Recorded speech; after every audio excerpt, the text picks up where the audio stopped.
Good day, one and all. Welcome to the wonderful world of Word 2016. My name is Dan McAllister, and I'll be your host today. Perhaps one of the first things that we ought to do is go grab some practice files to work with. Although we won't be using them right away, we will be using them fairly quickly. Here is my extracted version of the Word sample files, and I hope that you have that as well. Now that I have my sample files available out on the desktop, I think the next thing I should do is start Microsoft Word. Now, when I installed Microsoft Office 2016, it put little shortcuts down here on the area called the taskbar. So I have one for Excel and OneNote and Outlook and PowerPoint, and I did actually have one for Word right here. But let's imagine that you're not that lucky, that you don't have Word, blue W for Word, just sitting down there. Here's how you could get that to happen. So I'm going to go click on my Start Orb, and the search box appears just automatically with a cursor flashing in it, where I'm going to start typing Word. And as I type more letters, it becomes more focused on what I'm looking for. So having typed the letter W, that might even be enough to make Word appear here. If it's not, I keep typing the word Word, and the more I type, the more focused it becomes. And in my case, you can see that I have Word 2016, 2010, 2007. I actually have Word 2013 in there. You can't see it. I even have back here to Word 2003. You are not going to have that happening on your computer, most likely. So what I want to do is take Word 2016 and pin it to the taskbar. Any of you Macintosh users, it's like putting a program on the dock. So here's how I'm going to do that. Having typed in Word and have 2016 appear up here, I'm going to right-click on it, so you get a little pop-up menu about it. And in the pop-up menu, I can choose, left-click, Pin to Taskbar. And so that way, I have it down here on the taskbar all the time, and the next time I need to start Microsoft Word, I just go click on it, instead of having to go back down here and search for Word and find the one that I want and click on it. So now that I have it down on the taskbar, I point at it, I click on it one time, it launches. And once I start this, the first thing I see are a whole bunch of templates down here. Now, the first time I saw templates in a Microsoft project was several years ago in Microsoft Publisher. The next time I saw them, it was in the Microsoft for Mac version of Office, where you would start up one of the Mac Office programs and you would see the templates. Now, since 2010, as soon as you start Microsoft Word, you see these templates, and they can be a really cool thing. For example, I've got templates for, calendars. I've got templates for greeting cards and invitations, personalized letterhead, 3-panel brochures. So I could look like a design genius, even though I'm just starting with Microsoft Word. I could start with one of these templates. Let me just click on that one for a moment. And it shows me a little preview of it. And if I then click Create, then it pulls that one up. And then here's what it looks like. And it's pre-formatted. It's got some cool text turned sideways here. It's got some pictures in here. Now, you can click on a picture and insert your own. I'm not going to do that right now, but you can see this is a 3-panel brochure here. Now, I'm not quite ready for you to do that, but I just want you to see that you could look like a design genius by starting with one of those templates. I'm going to close that one instead, and then I'm not going to save it, and since it's the last document that I have open, that actually closes Word. So now that I have it down on my taskbar, I just point at it again, I click on it once, and this time I just want to start a blank document. So I'm going to click on Blank Document, and here it comes. Why don't you do that much? Put our video on pause, go start Word. If you don't have Word down on your taskbar, do that thing I did. I clicked on the Start button, I searched for Word. When I found it, I right-clicked on it, and on the pop-up menu, I told it to pin it to the taskbar. So please do that. And then once Word has started, click on the template for Blank Document, and your screen will look like mine. So put the video on pause right now and catch up with me there. Start Word with a blank document, please. All right, let's rock. So the first thing on our agenda to talk about is kind of the layout of things here called the interface. That's kind of an odd word, interface. An interface is where two systems come together. In this case, it's called the user interface, where Microsoft Word is interacting with you, the user. So I'm going to work my way from top to bottom here in some of the automatic things that are set up in the interface. For example, this area right up here at the very top is referred to as the Quick Access Toolbar. Now, Microsoft makes a database program called Access, but this thing called the Quick Access Toolbar has nothing to do with that. So the Quick Access Toolbar is a place where I can put buttons that I use a lot. So I have the Save button, I have the Undo, I have the Redo, and then I got a fourth little button over here. As I hover over it, it says, Customize that Quick Access Toolbar. I'm going to click on that right now, and I see a list of things that I could quickly add to that Quick Access Toolbar. Some of them are checkmarked, namely the Save button, the Undo, and the Redo button. That's the three that are up there right now. I would like to introduce this thing, Touch Mouse Mode. Now, Microsoft knows that one of the waves of the future is miniaturization. So a lot of people won't be working on a big desktop computer. Maybe they won't even be working on just a regular old laptop computer. Maybe they're working on one of those nice new small tablet computers, like the Microsoft Surface computer. Well, if that's the case, it might be nice to have buttons that are a little bit bigger than this. I don't know about you, but I have kind of fat fingers. So if I'm working on some little small screen, it might be tough for me to use the touch mode and touch on these little buttons and get the one I want. So I'm going to add a choice here called Touch/Mouse Mode. And it's kind of hard to see at first here, but it looks like a little finger pointing at a button. And in fact, let me zoom in on this using some third-party software that I have installed. So here's the button that I just created, that I just added up there. It looks like a little finger pointing at a button. And if I want to turn it on, if I want to switch it over to touch mode instead of mouse mode, I click on that button, and you'll see two choices here, the mouse mode versus the touch mode. I'd like you to watch what happens to the buttons up here when I click on the touch mode. Bada bing, bada boom. Notice they get bigger here. And that'll make it easier on one of those little tablet computers when I'm trying to use my fingers to touch on the screen and make things happen. The buttons get bigger, and that's going to make it easier for that.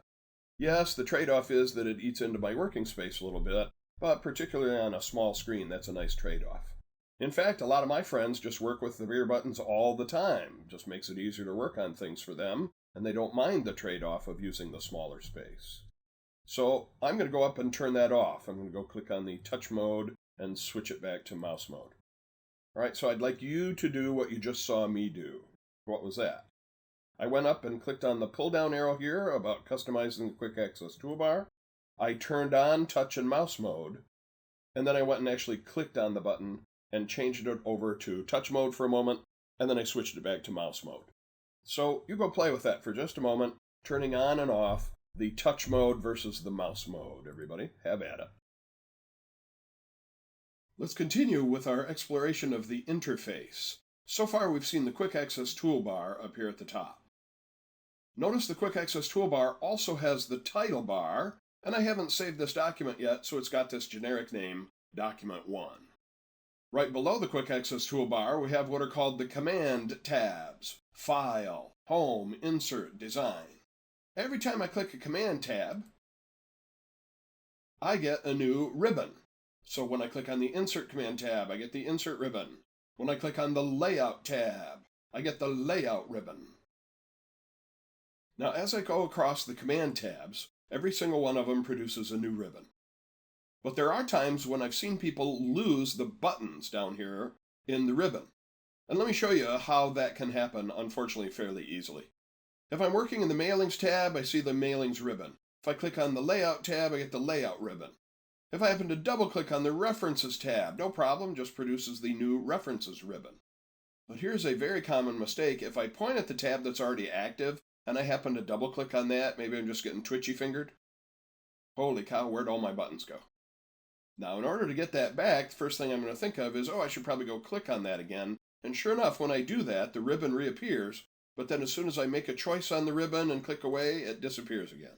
So some people like working in that kind of view because it gives them maybe an extra inch of working space up here towards the top, but it does kind of defeat Microsoft's purpose of taking the things that they think you'll use most often and putting them right in front of your face under the Home tab. So let's talk about how we can manipulate these Command tabs and the buttons that appear below them. All of that work can be done up here in the upper right-hand corner. Now, those of you who have been around the Windows operating system for a while, you're used to the close button, you're used to the maximize/restore down button, you're used to the minimize button. But unless you've already been using Microsoft Office 2013, this one right here is a new kid on the block, Ribbon Display Options. Now when I click on that, I can see 3 different choices. One of them's blue right now, and that's the one that's active, Show the Tabs. Now I see another one down here about Show the Tabs and Commands. When I click on that, there comes all my buttons back again. And as soon as I use one of them, they won't disappear on me. Let's go look at that choice one more time. I'm going up here where it says Ribbon Display Options. Here's one that will mess people up every once in a while, Auto Hide the Ribbon. So this gives me a full screen document to work on. And then every once in a while, I need to make a choice in the ribbon. So how do I get it back? Well, I've got my close button here. I have a button that says Ribbon Display Options. And when I click on that, here's my old friend. I'm going to go back there and show the tabs and the commands.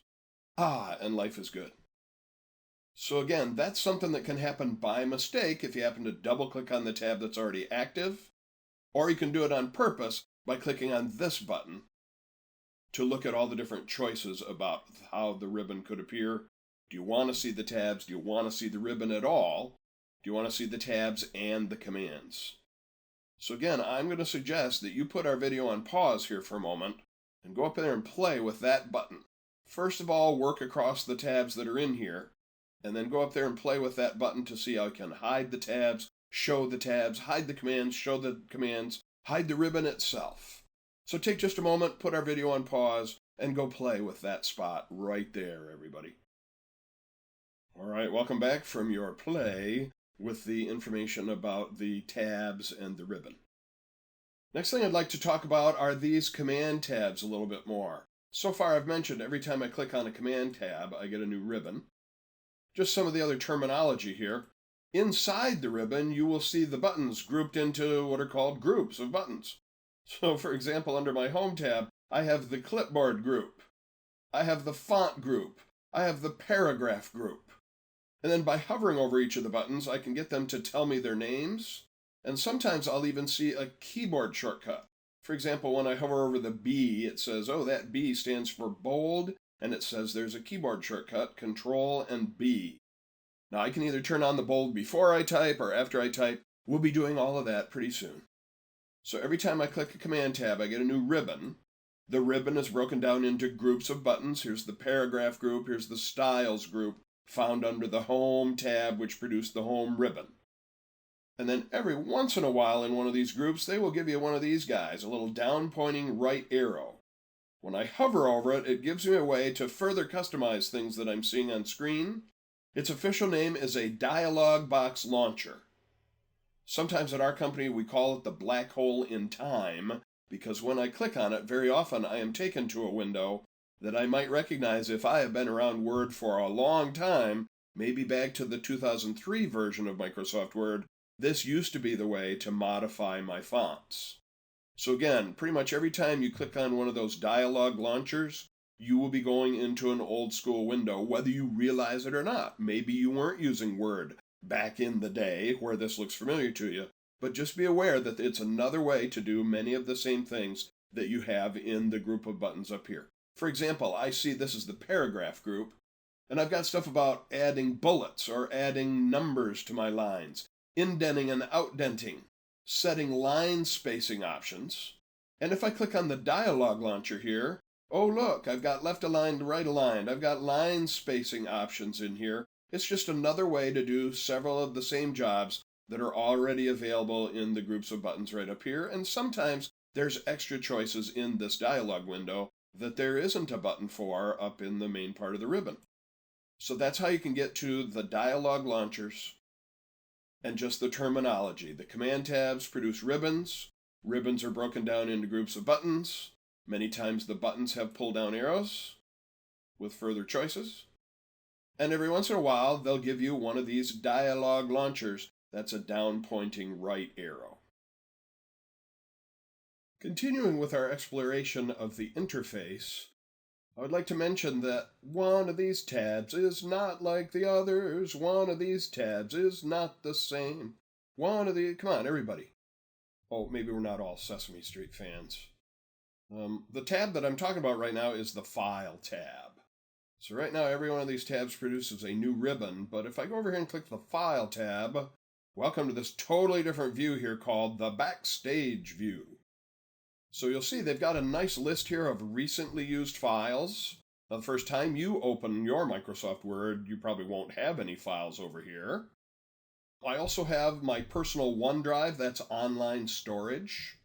I have other web locations, I have this PC. When I click on this PC, then I will see recently used folders as well as recently used documents.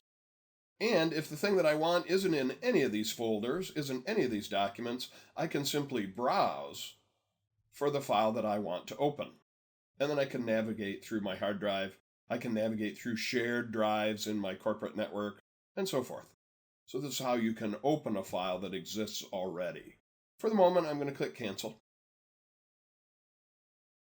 Now, Microsoft says this Backstage view is where you do things to your files rather than in them.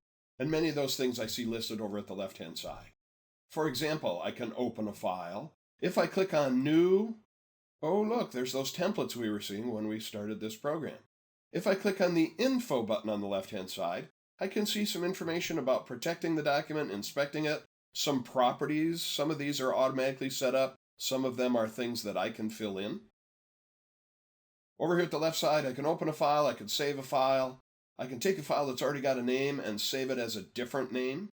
I can click on Print here, and I'll actually see a print preview of my document. Boy, that's pretty exciting so far. I don't have anything in it yet. And you'll see a whole bunch of settings that I can choose on the left-hand side for doing my printout. I'm not quite ready to do that yet. You'll see that I can share this document with others. There's another big trend of the future, collaboration with other people on a document. Maybe you have to run it by the legal department. Maybe you have a couple of people in your department who are experts in various parts of what this document is about. So you could save it to the cloud somehow, either through OneDrive, or if your company uses SharePoint, then you would be able to share this with people, and you could control who could do what in it, and then you could have multiple people working on it at the same time. Also in my Backstage view, I see choices about exporting to other file types. Maybe I want to change it to an older version of Microsoft Word because I'm dealing with somebody, one of my customers, who still only has the 2003 version of Microsoft Word. Quite frankly, that doesn't happen very often anymore because it's 10-year-old software, but every once in a while. Here's a place I can close my document. There are some other options in here that we'll talk about how you can decide where things are going to get saved and how they're going to look and so forth. Now to step out of the Backstage view, all you have to do is go up here and click on the Back button, and now you're back into the normal view where you've got the Command tabs and the Quick Access Toolbar. Now as I look down towards the bottom of the screen, I have this bar down at the bottom. This is called the Status bar. And I can see what page I'm working on. I can see how many words are in there. Again, not too exciting just yet. You might be able to see a section number. Down here at the bottom of my screen is another important part of my Word interface. This is called the status bar. On the left-hand side, I can see what page I'm working on. I can see how many words are in my document. Gee, that's not too exciting so far. Over on the right-hand side, I see several different views that are available. And at the far right, I see ways to zoom in and zoom out on this document. Now I've got a minus sign on this end. Every time I click on that, it zooms me out so I can see more of the document. Once I have text on there, it will be harder to read the text as I zoom in and zoom out. Over here on the right-hand side, I click on the plus sign. I can zoom in. You can even see percentages over here as to how much I am zoomed in. And you might notice this slider goes back and forth as I click the plus and minus signs. I can actually grab that slider and drag it left and right. Now we can pass out the Dramamine to anybody who's got any motion sickness going on there. But I got to tell you, if I have a mouse with a scroll wheel on it, I hardly ever go down here to zoom in and out on my document. Right now I'm sitting at a computer that has a scroll wheel on its mouse, and as I roll that scroll wheel, it lets me scroll up and down the document. Here's the bottom of the page, now I'm going the other direction, here's the top of the page. But if I hold the Control key while I'm rolling the scroll wheel, it quickly zooms me in and out. And this is not just a Word thing. This happens all across the Office suite and in a lot of different programs, maybe even several of the programs on the Adobe side. And by using Control and the scroll wheel, I don't have to get down to some little 1/8 of an inch thing down here in the bottom right corner to be able to zoom in and out. Now, pretty soon we're going to start entering text, and then we'll need to start talking about formatting various things. Now, we're going to be discussing things that will format the entire document, or just a paragraph, or just a word, or words and sentences and paragraphs that I have pre-selected. But let's start out with kind of a big thing here. Let's talk about something that will affect the entire document. And this is going to be available under the Layout tab. So I'm going to click the Layout tab, producing the Layout ribbon. And one of the things that I get to choose in there is the orientation of my paper. Now right now I'm going to use the Control and scroll wheel method for zooming out, so maybe I can see the entire page here.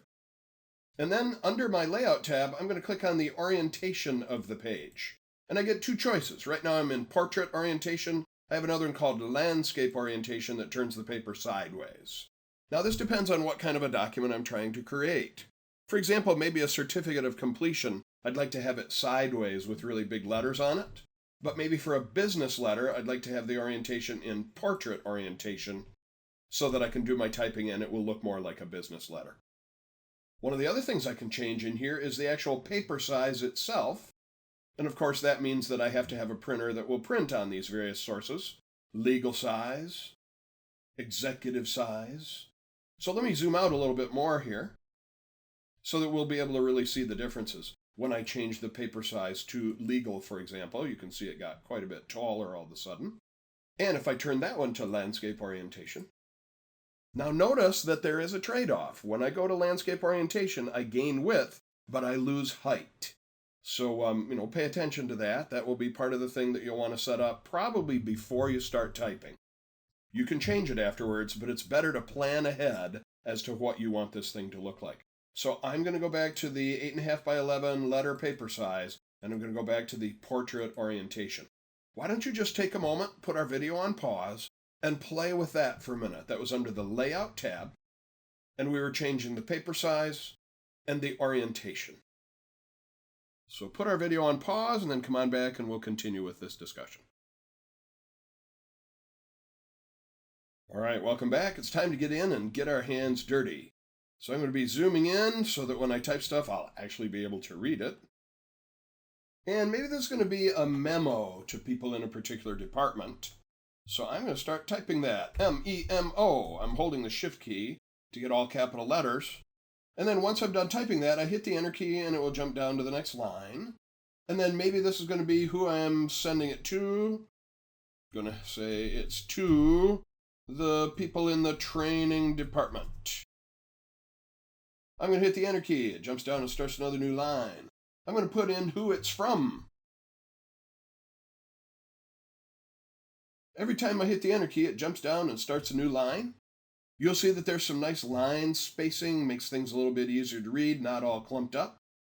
Now, every once in a while, I'll forget to put something in. Now, you may have noticed every time I hit the Enter key, the cursor, that's the name of that flashing thing there, jumps down and starts a new line. But there are times when I want to take stuff that I've already typed and kick it farther down the page, and this is going to be one of those cases. So to do that, I'm going to click right up here to put my flashing cursor in front of the word to, and when I hit the Enter key, it takes everything following that cursor and kicks it down. And then I can hit the up arrow and I can put in today's date. By the way, any of you who love keyboard shortcuts, Microsoft Word has a nice keyboard shortcut for putting in today's date. It is Alt and Shift and D for date. So right now I'm holding the Alt and the Shift, and while I'm holding them, I'm tapping D for date, and lo and behold, there is today's date filled right in there. So I think this would be a good place for you to put the video on pause and do what you just saw me do. Remember, I typed the word memo, I hit the Enter key, I put in the to line, I hit the Enter key, I put in the from line, I hit the Enter key, and then to move the word to, I click to put my cursor just in front of it, I hit the Enter key to kick it down, and then to fill in the date. Does anybody remember what the keyboard shortcut was for the date? Right now, I hope some of you are shouting, "Why, Dan, it's Alt and Shift and D." Right? It's your turn to try that. So put the video on pause. Catch up with me, everybody. Welcome back. I'm hoping you're having some fun learning how to set up your text.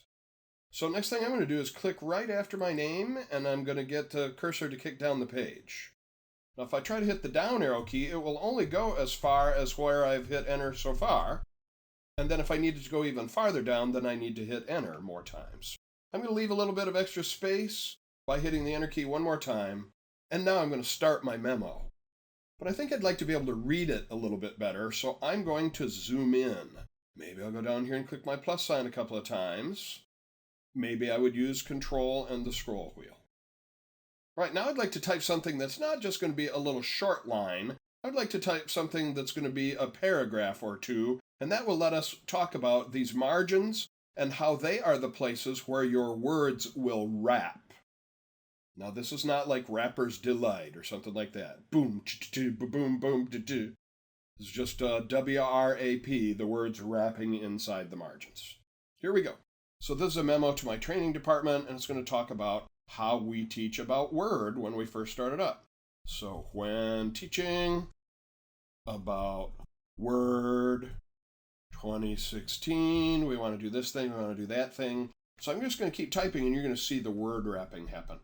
When teaching about Word 2016, start with the interface.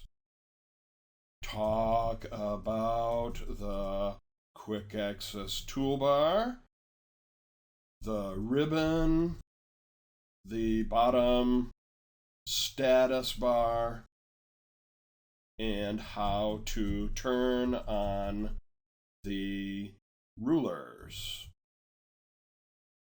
Now you notice how it just automatically word wrapped right there. I did not hit the enter key to start a new line.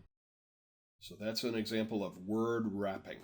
Let me zoom in on that a little bit more so you have a better chance of reading it. Maybe even a better chance of reading the whole thing. So I'd like you to catch up with me. Do what I have done. Type this paragraph so you can see it word wrapping in there. And then we'll come back and work together on some more. So far we've been talking about entering text. But sometimes you realize you've made mistakes, or you've forgotten something, or you should have used a different word somewhere. So now we're going to start talking about editing text that exists already. So for example, maybe I would like to get rid of the word Dan and replace it with something longer. So one of the ways I can do this is to click to put a cursor right after the N in Dan, and maybe hit the backspace key to take those letters out one at a time. And then in their place, I will type in Daniel and add my middle name, James. And you'll see as I do that, the words that are there already, they just move over and make room for that. So that flashing thing is called the cursor, or another name for it is the insertion point. And you've just actually seen why they might call it the insertion point. Now, that's one way to do that, erasing one thing and then typing another thing in its place. But we have a little saying around here. We say, you need not erase to replace. So maybe, for example, I want to replace the word word with something more general, talk about not specifically Word 2016, but the whole Office suite when teaching about Office 2016. So here I'm going to talk about you need not erase to replace. I'm just going to select the word word by dragging across it, and then in its place, I'm going to type the word Office. And you'll see how it just automatically puts that word right in there. And any word wrapping that's going on at the end of the line is just going to automatically take over and wrap down to the next line. Now maybe I'm realizing that not everybody's going to know what the QA toolbar is, so maybe I need to spell that out. Quick Access Toolbar. So I'm going to click to put my flashing insertion point right there, and I'm going to start typing the rest of the word quick. Leave a little space. Hit the right arrow key to move past the A and add the word access. By the way, that has nothing to do with the database program called Microsoft Access. It's just the official name for this area right up here called the Quick Access Toolbar. All right, so you can see how it automatically rewraps the words as we do that. So why don't you just take a moment and go in and try some of the things you just saw me doing. I erased a word and then typed another word in its place. And then I went and selected a word and typed another word in its place without deleting it first.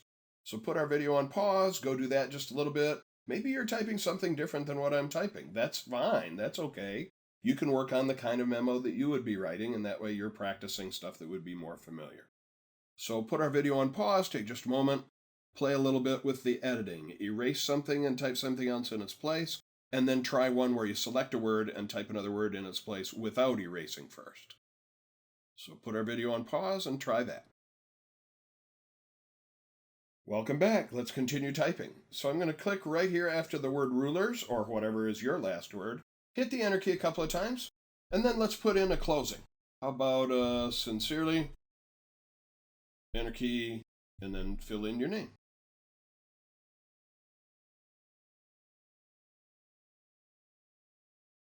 Please pause the video and do that, and then we'll be ready to save this document.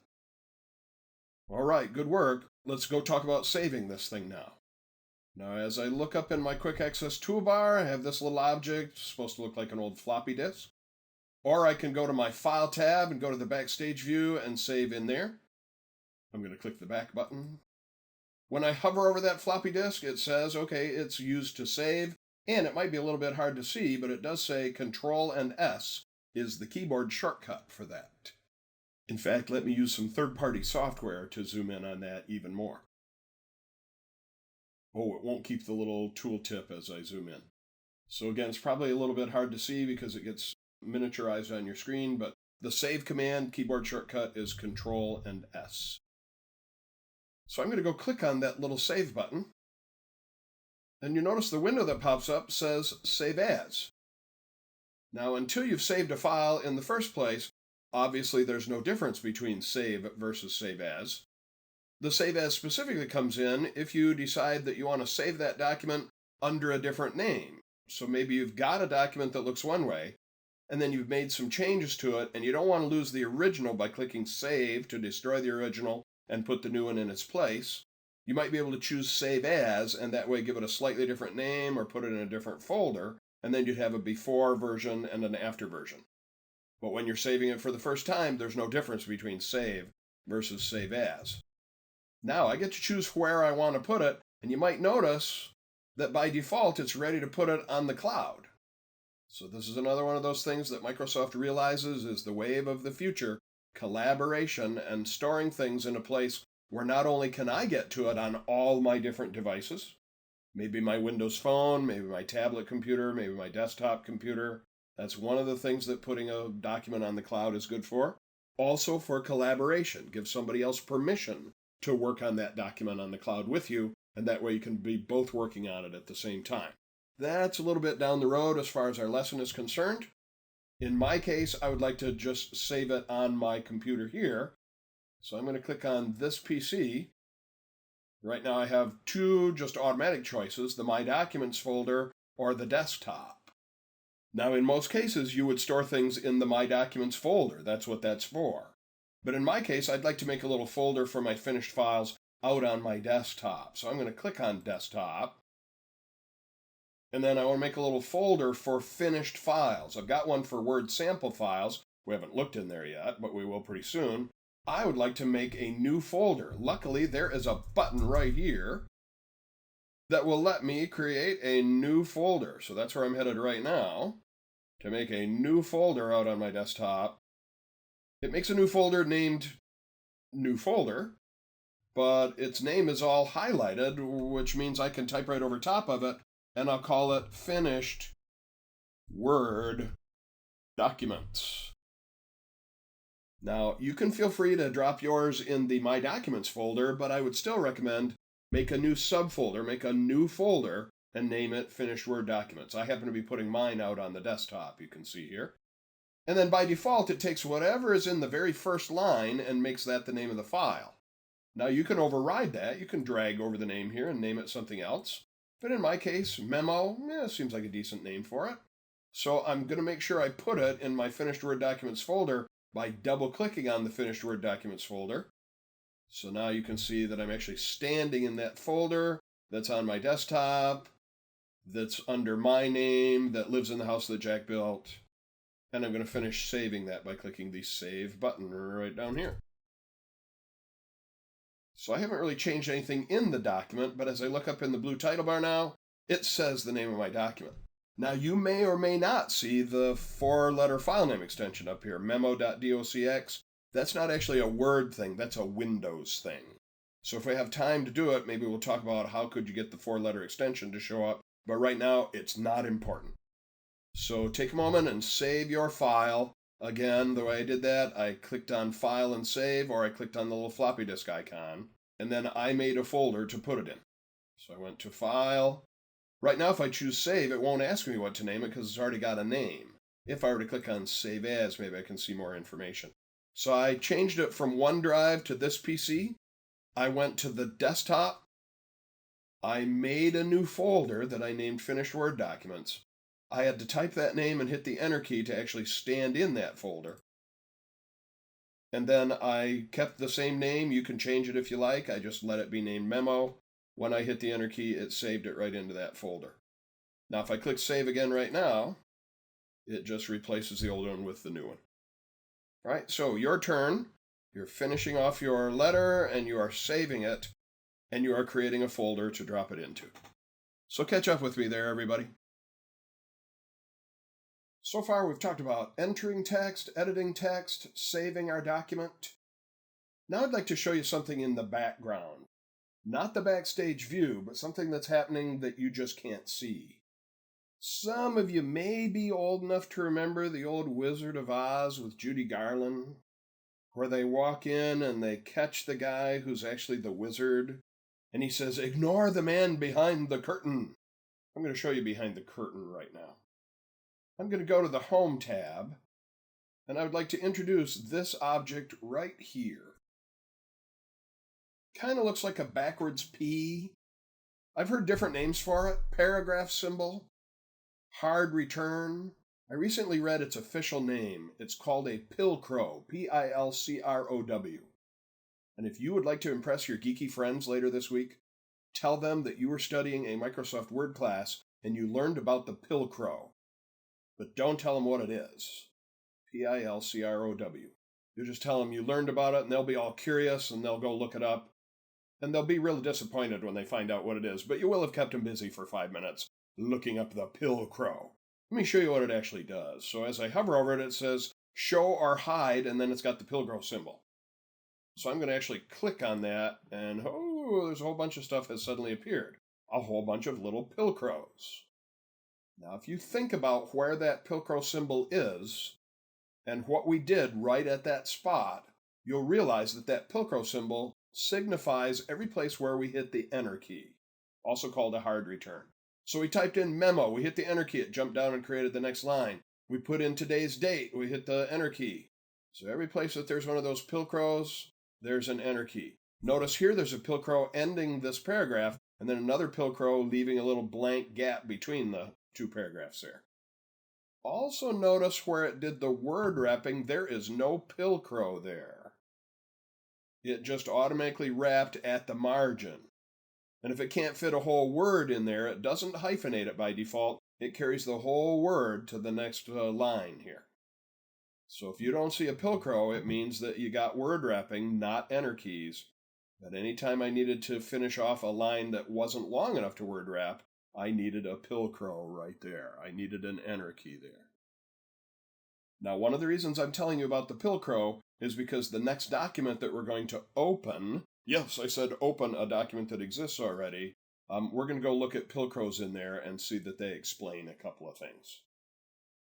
So make sure you have saved the latest version of this document so far. And then let's go open a document from things that we downloaded earlier. So you can leave this document open, and I'd like you to just watch first. I'm going to go up and click on the File tab to go to that Backstage view. In here, I'm going to tell it I don't want a new document. I want to open a document that exists already. So I'm going to click the Open command. Here I am back at that same window. This looks very much like my Save window, only now you can see I am opening a document, not saving it. And the document I want to open is on this PC. It's not on the cloud. I'm going to click on this PC. Now again, that gives me certain folders that I've been to recently, including the My Documents folder. but we haven't actually stored anything in the My Documents folder.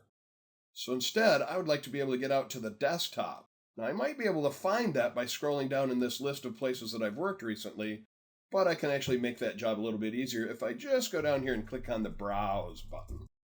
So when I click on Browse, it assumes I want to work on my PC. And the first place mine is looking is the finished Word documents, because that's the last place I was working. But that's not where I stored my downloaded files. I put them in a folder out on my desktop. So I'm going to grab this scroll box right here and scroll up so that I can go to my desktop. And then inside there, I'm going to go find my Word sample files.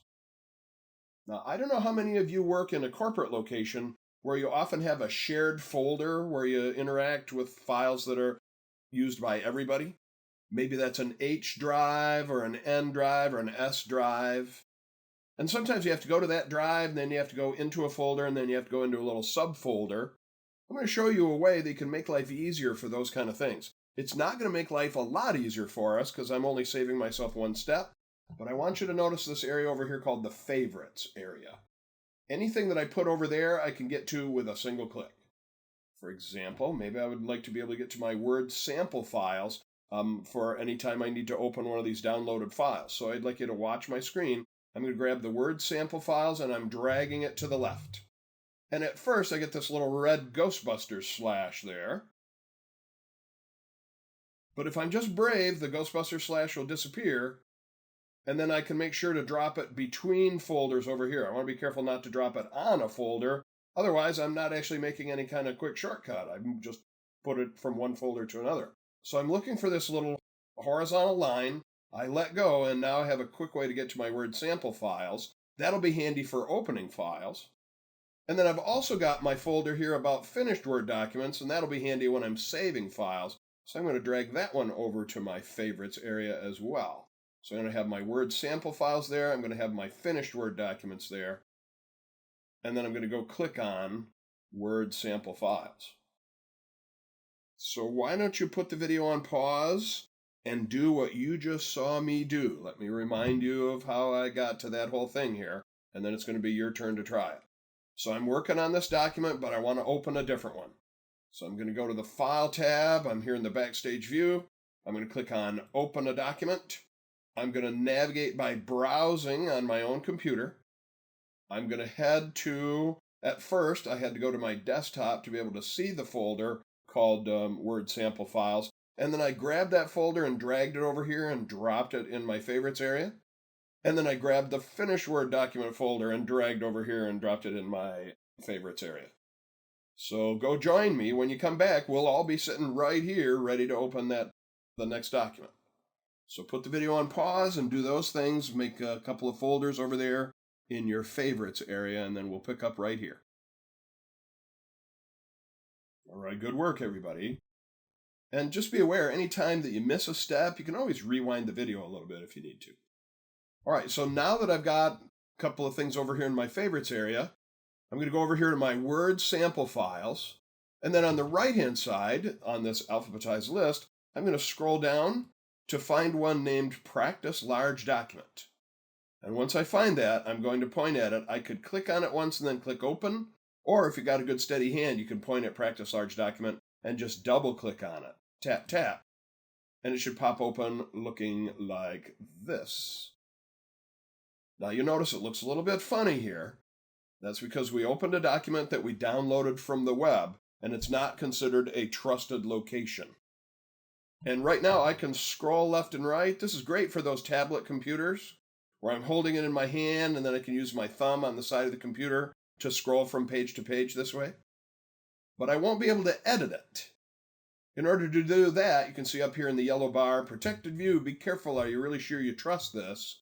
And if I want to be able to change anything in it, I have to click on Enable Editing.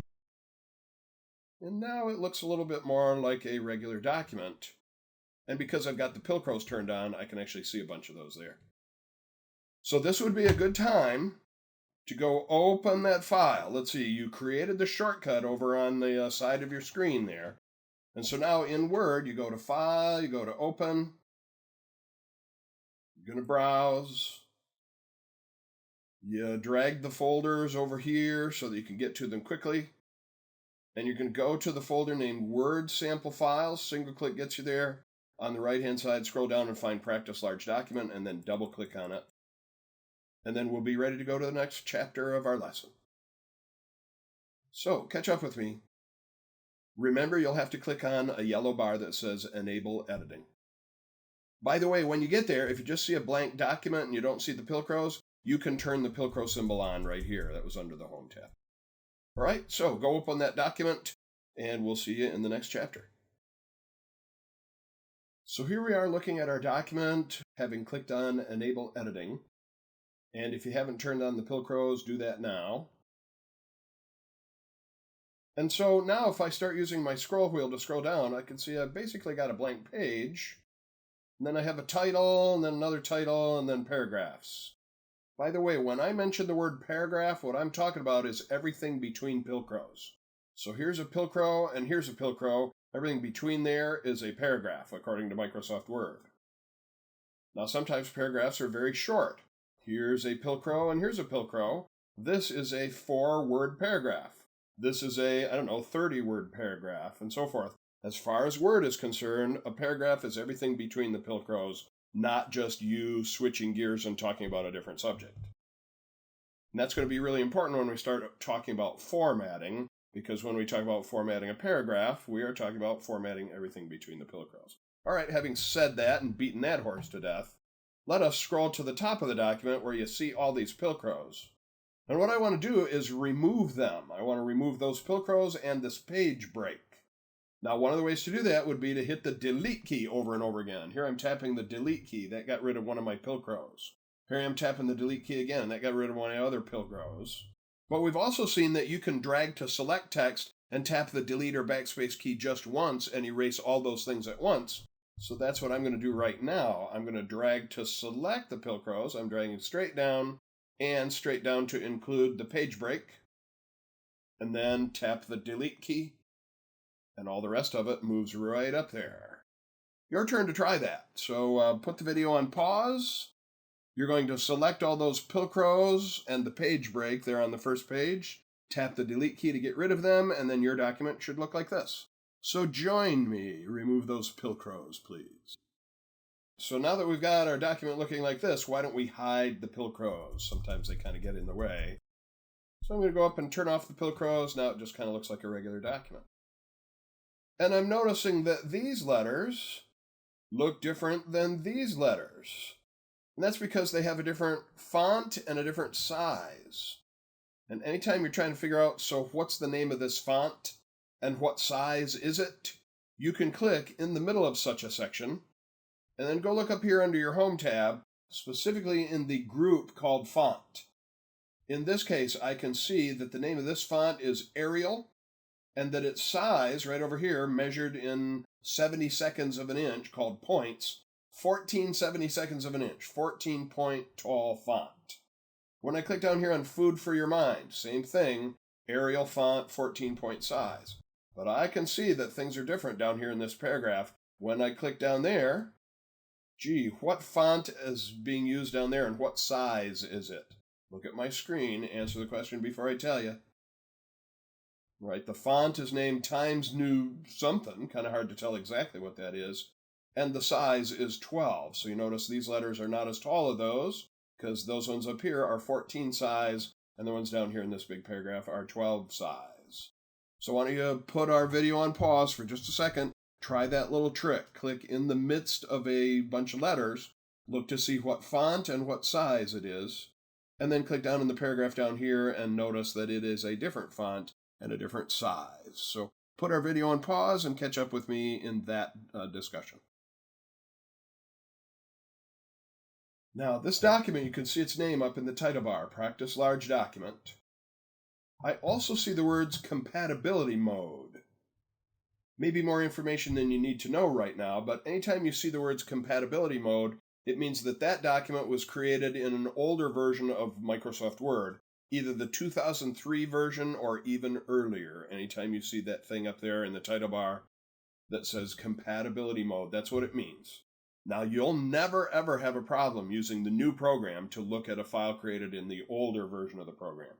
The problem would happen is if you made this document in the new version of the program and then emailed it as an attachment to somebody who was still using Word 2003, they wouldn't be able to open that document. So you never have a problem using the newer program on an older file type. That's the good news here. We're going to be using this document through several of our lessons. So what I'd like to do right now is make a copy of this document by using the Save As command. And in this case, not only am I going to change the name of the file, but I'm going to change the folder that it's in. Right now it's in the downloaded folder. I would like to make a copy of it in our finished files folder. So here we go. I'm going to go up to my File tab. And this time I really need to choose Save As. If I click on Save, or if I click on the little floppy disk icon, all I will be doing is saving it under the same name in the same place. There is no little quick button up here for Save As. There is a keyboard shortcut for it if you care. It's the F12 function key. I'm not going to use that right now, but I'll just keep tossing in these keyboard shortcuts. Again, F12 is Save As. So instead, I'm going to click on the File tab. Here I am in the Backstage view. I'm going to click on Save As. I'm going to browse. Now notice that by default, it's ready to put it back where I opened it from, the Word sample files. I actually want to put it in my finished files folder. Luckily, I have a nice little shortcut for that over in my favorites area. So I'm looking for my finished Word documents folder. I click on it. And then down here, I'm going to change its name from Practice Large Document to Working Large Document. That is, I'm dragging across the word Practice and replacing it with the word Working. Hey, I'm not actually in the document. I am naming the document, but that same method for selecting one thing and typing in its place, hey, that works here as well. Again, don't worry if you don't see the .docx on the end of that. It's too early to talk about that. Don't worry about it if you don't see it.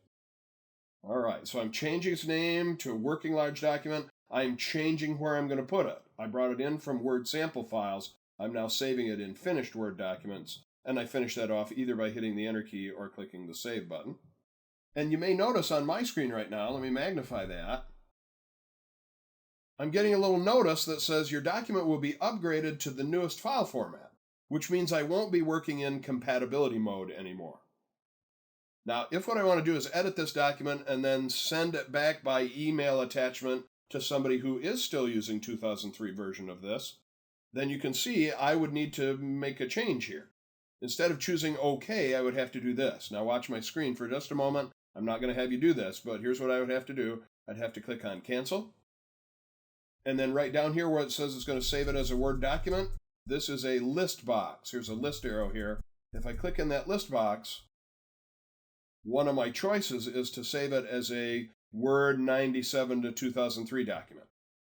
And again, you might not see the file name extensions on the end of your documents, but a 2003 file would end in .doc, whereas a normal now Word document would be .docx. By the way, if you don't see any year number attached to that, you're supposed to just understand that means the squeaky, shiny new version of that.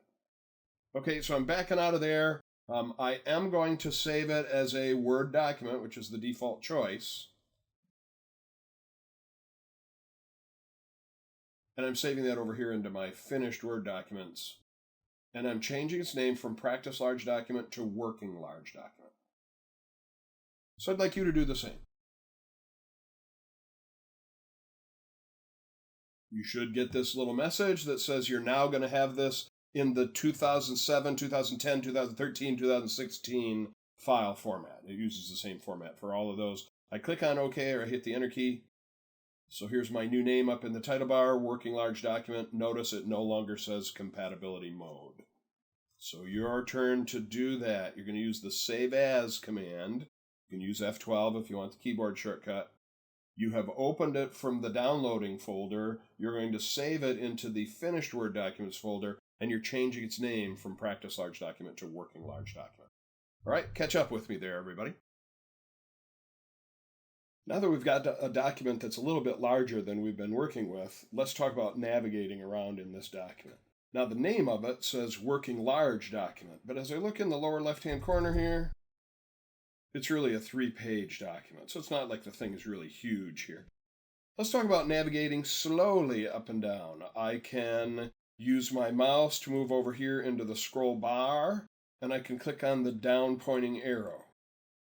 So notice if I click to put my flashing insertion point over here at this space, and then I move to the bottom of the scroll bar and click on the little arrow, I'm moving my view down, but I'm not moving the cursor down. If, on the other hand, I go to the keyboard and I start tapping the down arrow key, at first I am moving the cursor. But when the cursor gets to the bottom of the screen and I keep hitting the down arrow key, now I'm actually scrolling down. And the difference between that and using the arrows on the scroll bar is using the arrows on my keyboard moves the cursor as it scrolls. Using the arrows on the scroll bar doesn't move the cursor, it only moves my viewpoint. I can move a little bit faster if I hold the control key and start tapping up and down arrow keys. Now at first it's a little bit tough to figure out how does it decide where it should stop. Well, I can solve that riddle if I turn on the Pilcrows. So here I am at the beginning of the paragraph with my cursor. Control down arrow key, move to the next Pilcrow. Next Pilcrow, control down arrow key. Control down arrow key. Next paragraph. Next Pilcrow. Beginning of the next paragraph. Next Pilcrow. So that's going a paragraph at a time when I'm holding the control key and tapping the down arrow key. What if I want to move a whole screen's worth at a time? Well, if I move my mouse over here, I notice this scroll box that I can grab and drag in the scroll bar. But if I want to go a whole screen at a time, I can put my mouse under the scroll box in the scroll bar and click, and it will jump down one screen at a time. Now, I don't need to move the mouse right below the scroll box. I can move it way down here, and then every time I click, it goes one screen at a time until it catches up to me. I can also do that with a couple of keys on my keyboard. There's a key on my keyboard marked Page Up, and every time I tap that Page Up key, it is just like clicking above the scroll box in the scroll bar. I move one screen at a time. Notice the Page Up and Page Down key don't necessarily move me to the bottom of the next printed page. They move me to the bottom of the next screen's worth. As far as whether I get to the bottom of the printed page, that's dependent on how far I am zoomed in and zoomed out. So the keys that say Page Up and Page Down, names are a little bit misleading. They really should be called Screen Up and Screen Down. So why don't you just take just a moment and try out some of those methods that I've been using. Grabbing the scroll box, clicking above or below the scroll box, using the down arrow key to move the cursor, using the down arrow on the scroll bar to move your viewpoint without moving the cursor, control and up arrow, control and down arrow to move one paragraph at a time, and then the page up and page down keys to move one screen at a time. So please put your video on pause and try each of those things that we've been talking about. Then when we come back, I'm going to start talking about moving within a paragraph. All right, I'm rolling the scroll wheel to move my mouse up into one of the bigger paragraphs up here, and I'm just going to click to put my cursor right in the middle of a line. You can see my cursor. Remember, it's also called the flashing insertion point. So there's my cursor sitting right there. Now, if I use arrow keys to move up and down, left and right, we've all done that. But I'd like to start talking about a key other than arrow keys that lets me move around in a line. For example, I see a key marked Home. When I tap the Home key, can everybody see what that did with my cursor? It's all of a sudden right over here at the beginning of a line. There's my cursor. It's not flashing when I zoom in with my third-party flashing software there. So that was the Home key. Moves me to the beginning of a line. Moving this way with the arrow key, tapping the Home key. There I am at the beginning of the line. There's another key, usually real near my Home key, marked End. And if I tap the End key, notice my cursor is now over here at the right end of the line. So Home moves me to the left, End moves me to the right. Now, what if I want to move all the way to the beginning of the document? Well, I can add the Control key. So I'm holding the Control key and tapping the Home key. Boop! There I am right in the upper left-hand corner of the first line. Let's see, so there was Home and End. That was Control Home. How do you suppose I could get to the very end of the document? Hopefully somebody's saying, well, maybe that would be Control and the End key. I'm going to do that right now. Holding the Control. While I'm holding Control, I'm tapping the End key. Bang! There I am right at the last page. I am now at the bottom of page 3 of 3. So I'd like you to try that. You're going to click in the middle of a line. You're going to test the home key, which goes to the beginning of the line. You're going to test the end key that goes to the end of the line. You're going to try control home that goes to the beginning of the document. You're going to try control end that goes to the end of the document. Try that out for a couple of seconds. Put our video on pause. When we come back, we're going to start talking about selecting objects. Now, one of the ways to select objects, why don't I go to the beginning of my document here? What keyboard combination did I just do to get there? Hopefully you're saying, why, Dan, you fool, can't you remember anything for 2 seconds? That must have been control and home, and you would be right. I'm going to turn off the Pilcrows here. And this time I want to select text. Now, pretty much everybody knows that you can grab your mouse and drag sideways across text. You can drag up and down across text. Using that method, you don't always have to drag to the right and down. You can drag up. You can drag up and to the left. Notice you can move up or down, but not both. From the place that I started, I can move up or down, but not both.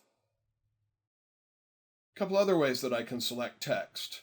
If I want to select a whole line, I can move my mouse out into this margin. Now, most of the time when I see an arrow, it points up and left.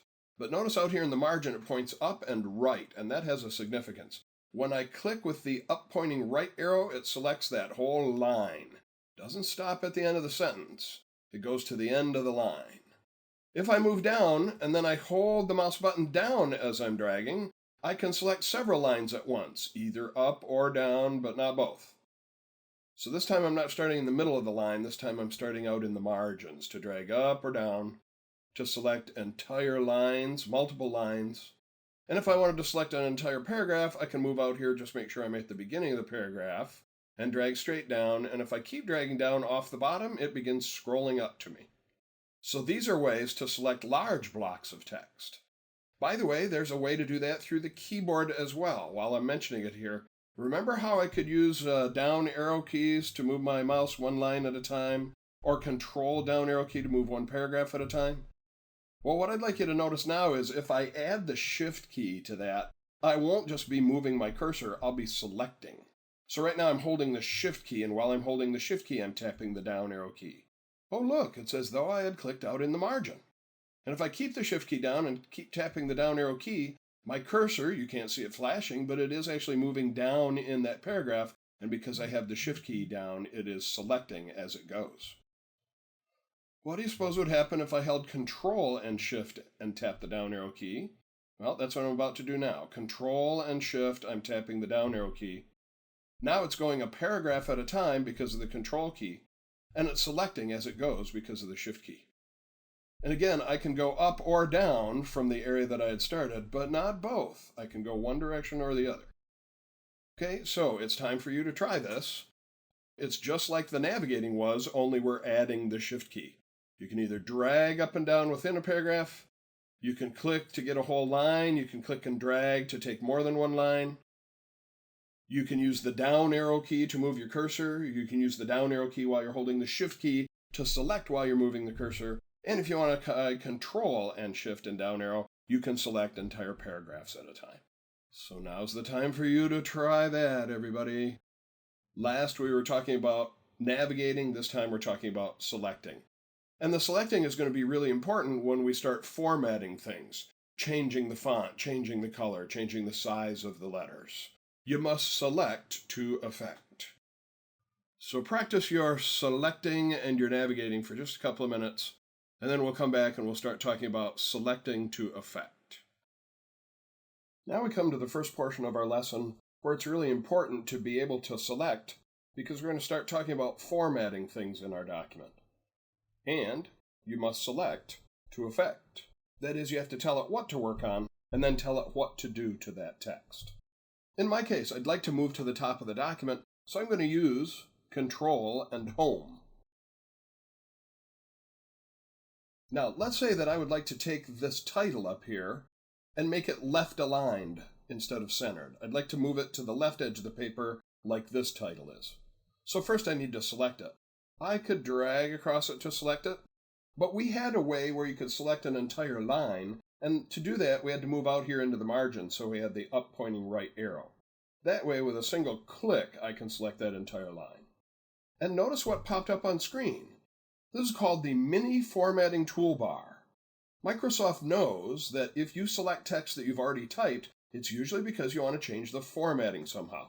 So this little mini toolbar has the things in it that people use most often when formatting text that already exists.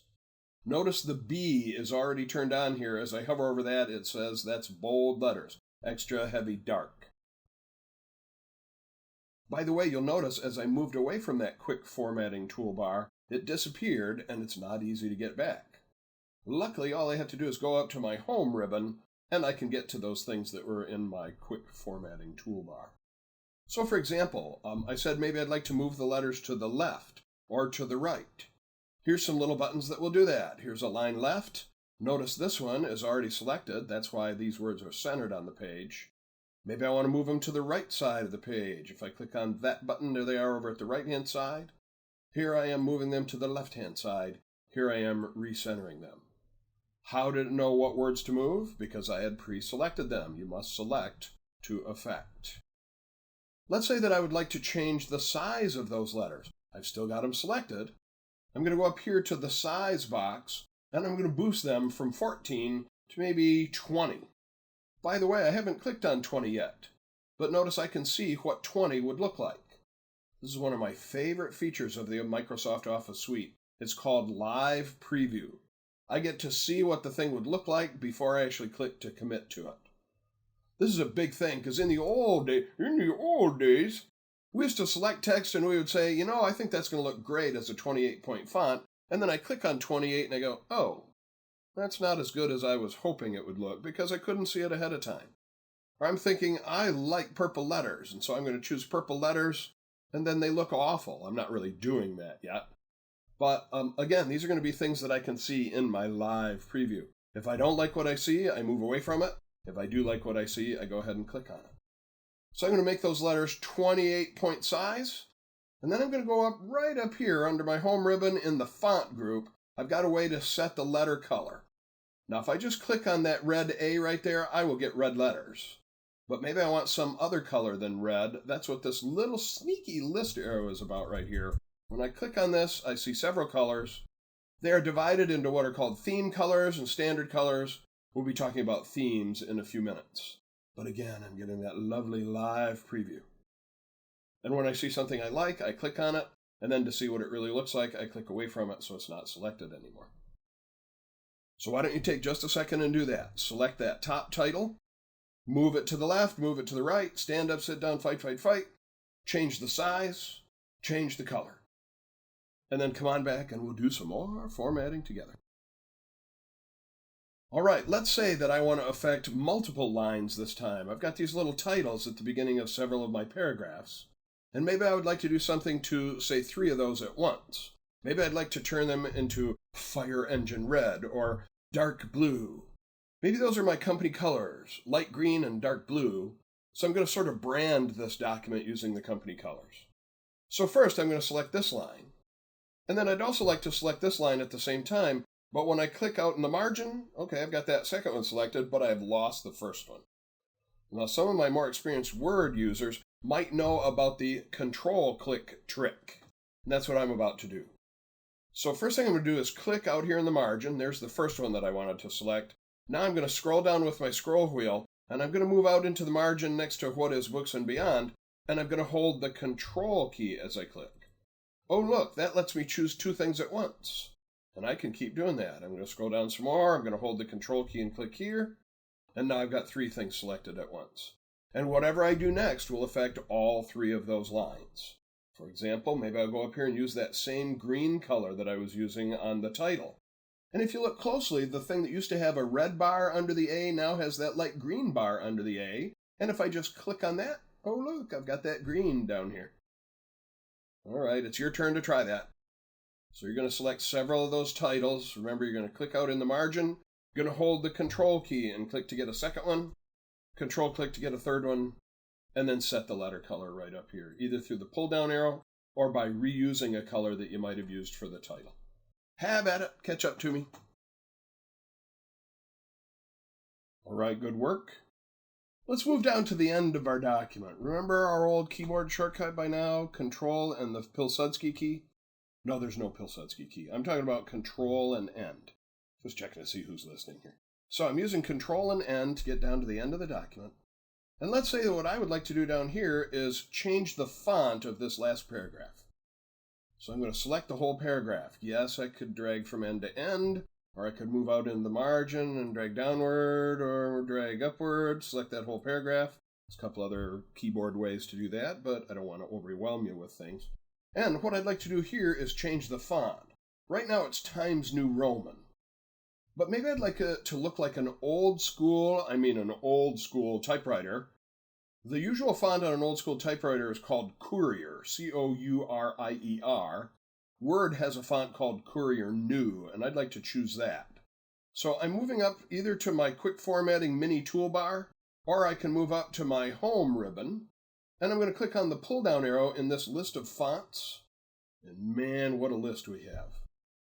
As I roll up and down in that list, I can actually see it happening in the background. I've got that live preview thing going on back there. Now sometimes it's partially covered up by that list itself. So I'm trying to find a font called Courier New. I'm going to start scrolling down through the alphabetized list. I'm down to C-O, I'm down to C-O-U, there it is, Courier New. I'm hovering over it. Yeah, that looks like an old school typewriter. I'm clicking on it. So I can change the font, I can change the color. I've got all kinds of formatting features here. Make the font a little bigger, a little smaller. There's a button here that I can make everything uppercase or lowercase. We've got some fancy schmancy word art, it's called, with all kinds of reflections and glowing features and so forth. Pretty much everything up here in the font group is kind of fun to play with, but you have to select the text first. So what I just did was I selected that last paragraph and I changed its font to Courier New. I'd like you to select that last paragraph and I'd like you to just play with it a little bit. Try bold, try italic, try underline. We've got strike through, we've got superscript, we've got subscript, got all kinds of cool text effects. I'd like you to just play and make sure you're working on that very last paragraph. So we'll give you a couple of minutes to do that, and then we're going to come back and I want to talk about kind of a cool feature that's available only in Word and PowerPoint, and we'll take advantage of it here in Word. So pause the screen, select that last paragraph, get in there and play a little bit.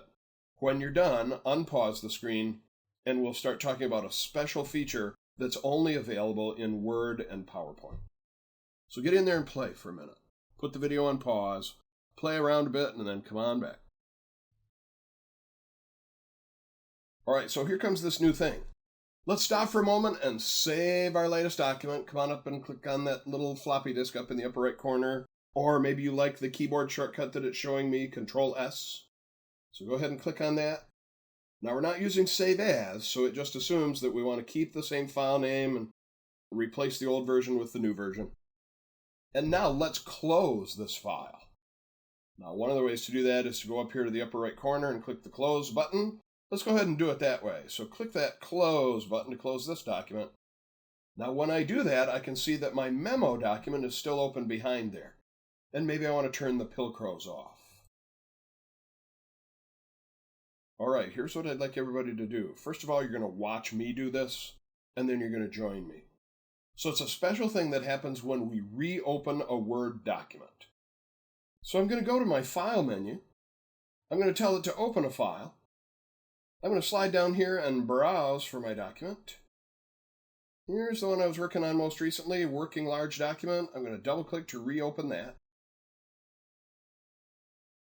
And look what's happening down here in the bottom right corner. Welcome back. Pick up where you left off. How are we doing so far? 2 minutes ago. So if I click on that, it takes me right to that place that I was working earlier. The last place that I was working when I closed this document. Boy, is that handy. Maybe this is a 20-page document and I was fixing something on page 12, and I'd kind of like to pick up where I left off. I can just click on that little button that appeared in the bottom right corner to take me right to the last place I'd been working before I saved that file. How cool is that? So it's your turn to make that happen for you. You've recently closed the Working Large document. Go back up to the File menu, choose Open, Slide down and click on Browse. It should take you to the last folder you were working in, as long as you haven't turned your computer off between then and now. And you should get that little thing appear in the bottom right corner when you go to open that document, and you can click on that little placeholder and it will take you right to this place where you were working last. So catch up with me. We were working at the last part of that document. Reopen it and let it take you to pick up where you left off. Early on in our lessons, I mentioned that we were going to talk about different kinds of formatting. Formatting that affects the entire document, formatting that affects just a paragraph, formatting that affects only certain words that I've pre-selected, and we've seen a couple of those. We saw formatting the entire document involved maybe setting the orientation. Are we going to go portrait or landscape? What size paper are we going to use? We can set those things up, and those are good to do before you actually start your typing. It can be done afterwards, but suddenly your document re-wraps itself, all of these paragraphs and so forth. So these are things that are good to do fairly early on as far as setting up the entire document. And then recently we saw that we could affect this paragraph by changing its font, for example. But maybe there are other things I want to do to draw attention to a paragraph.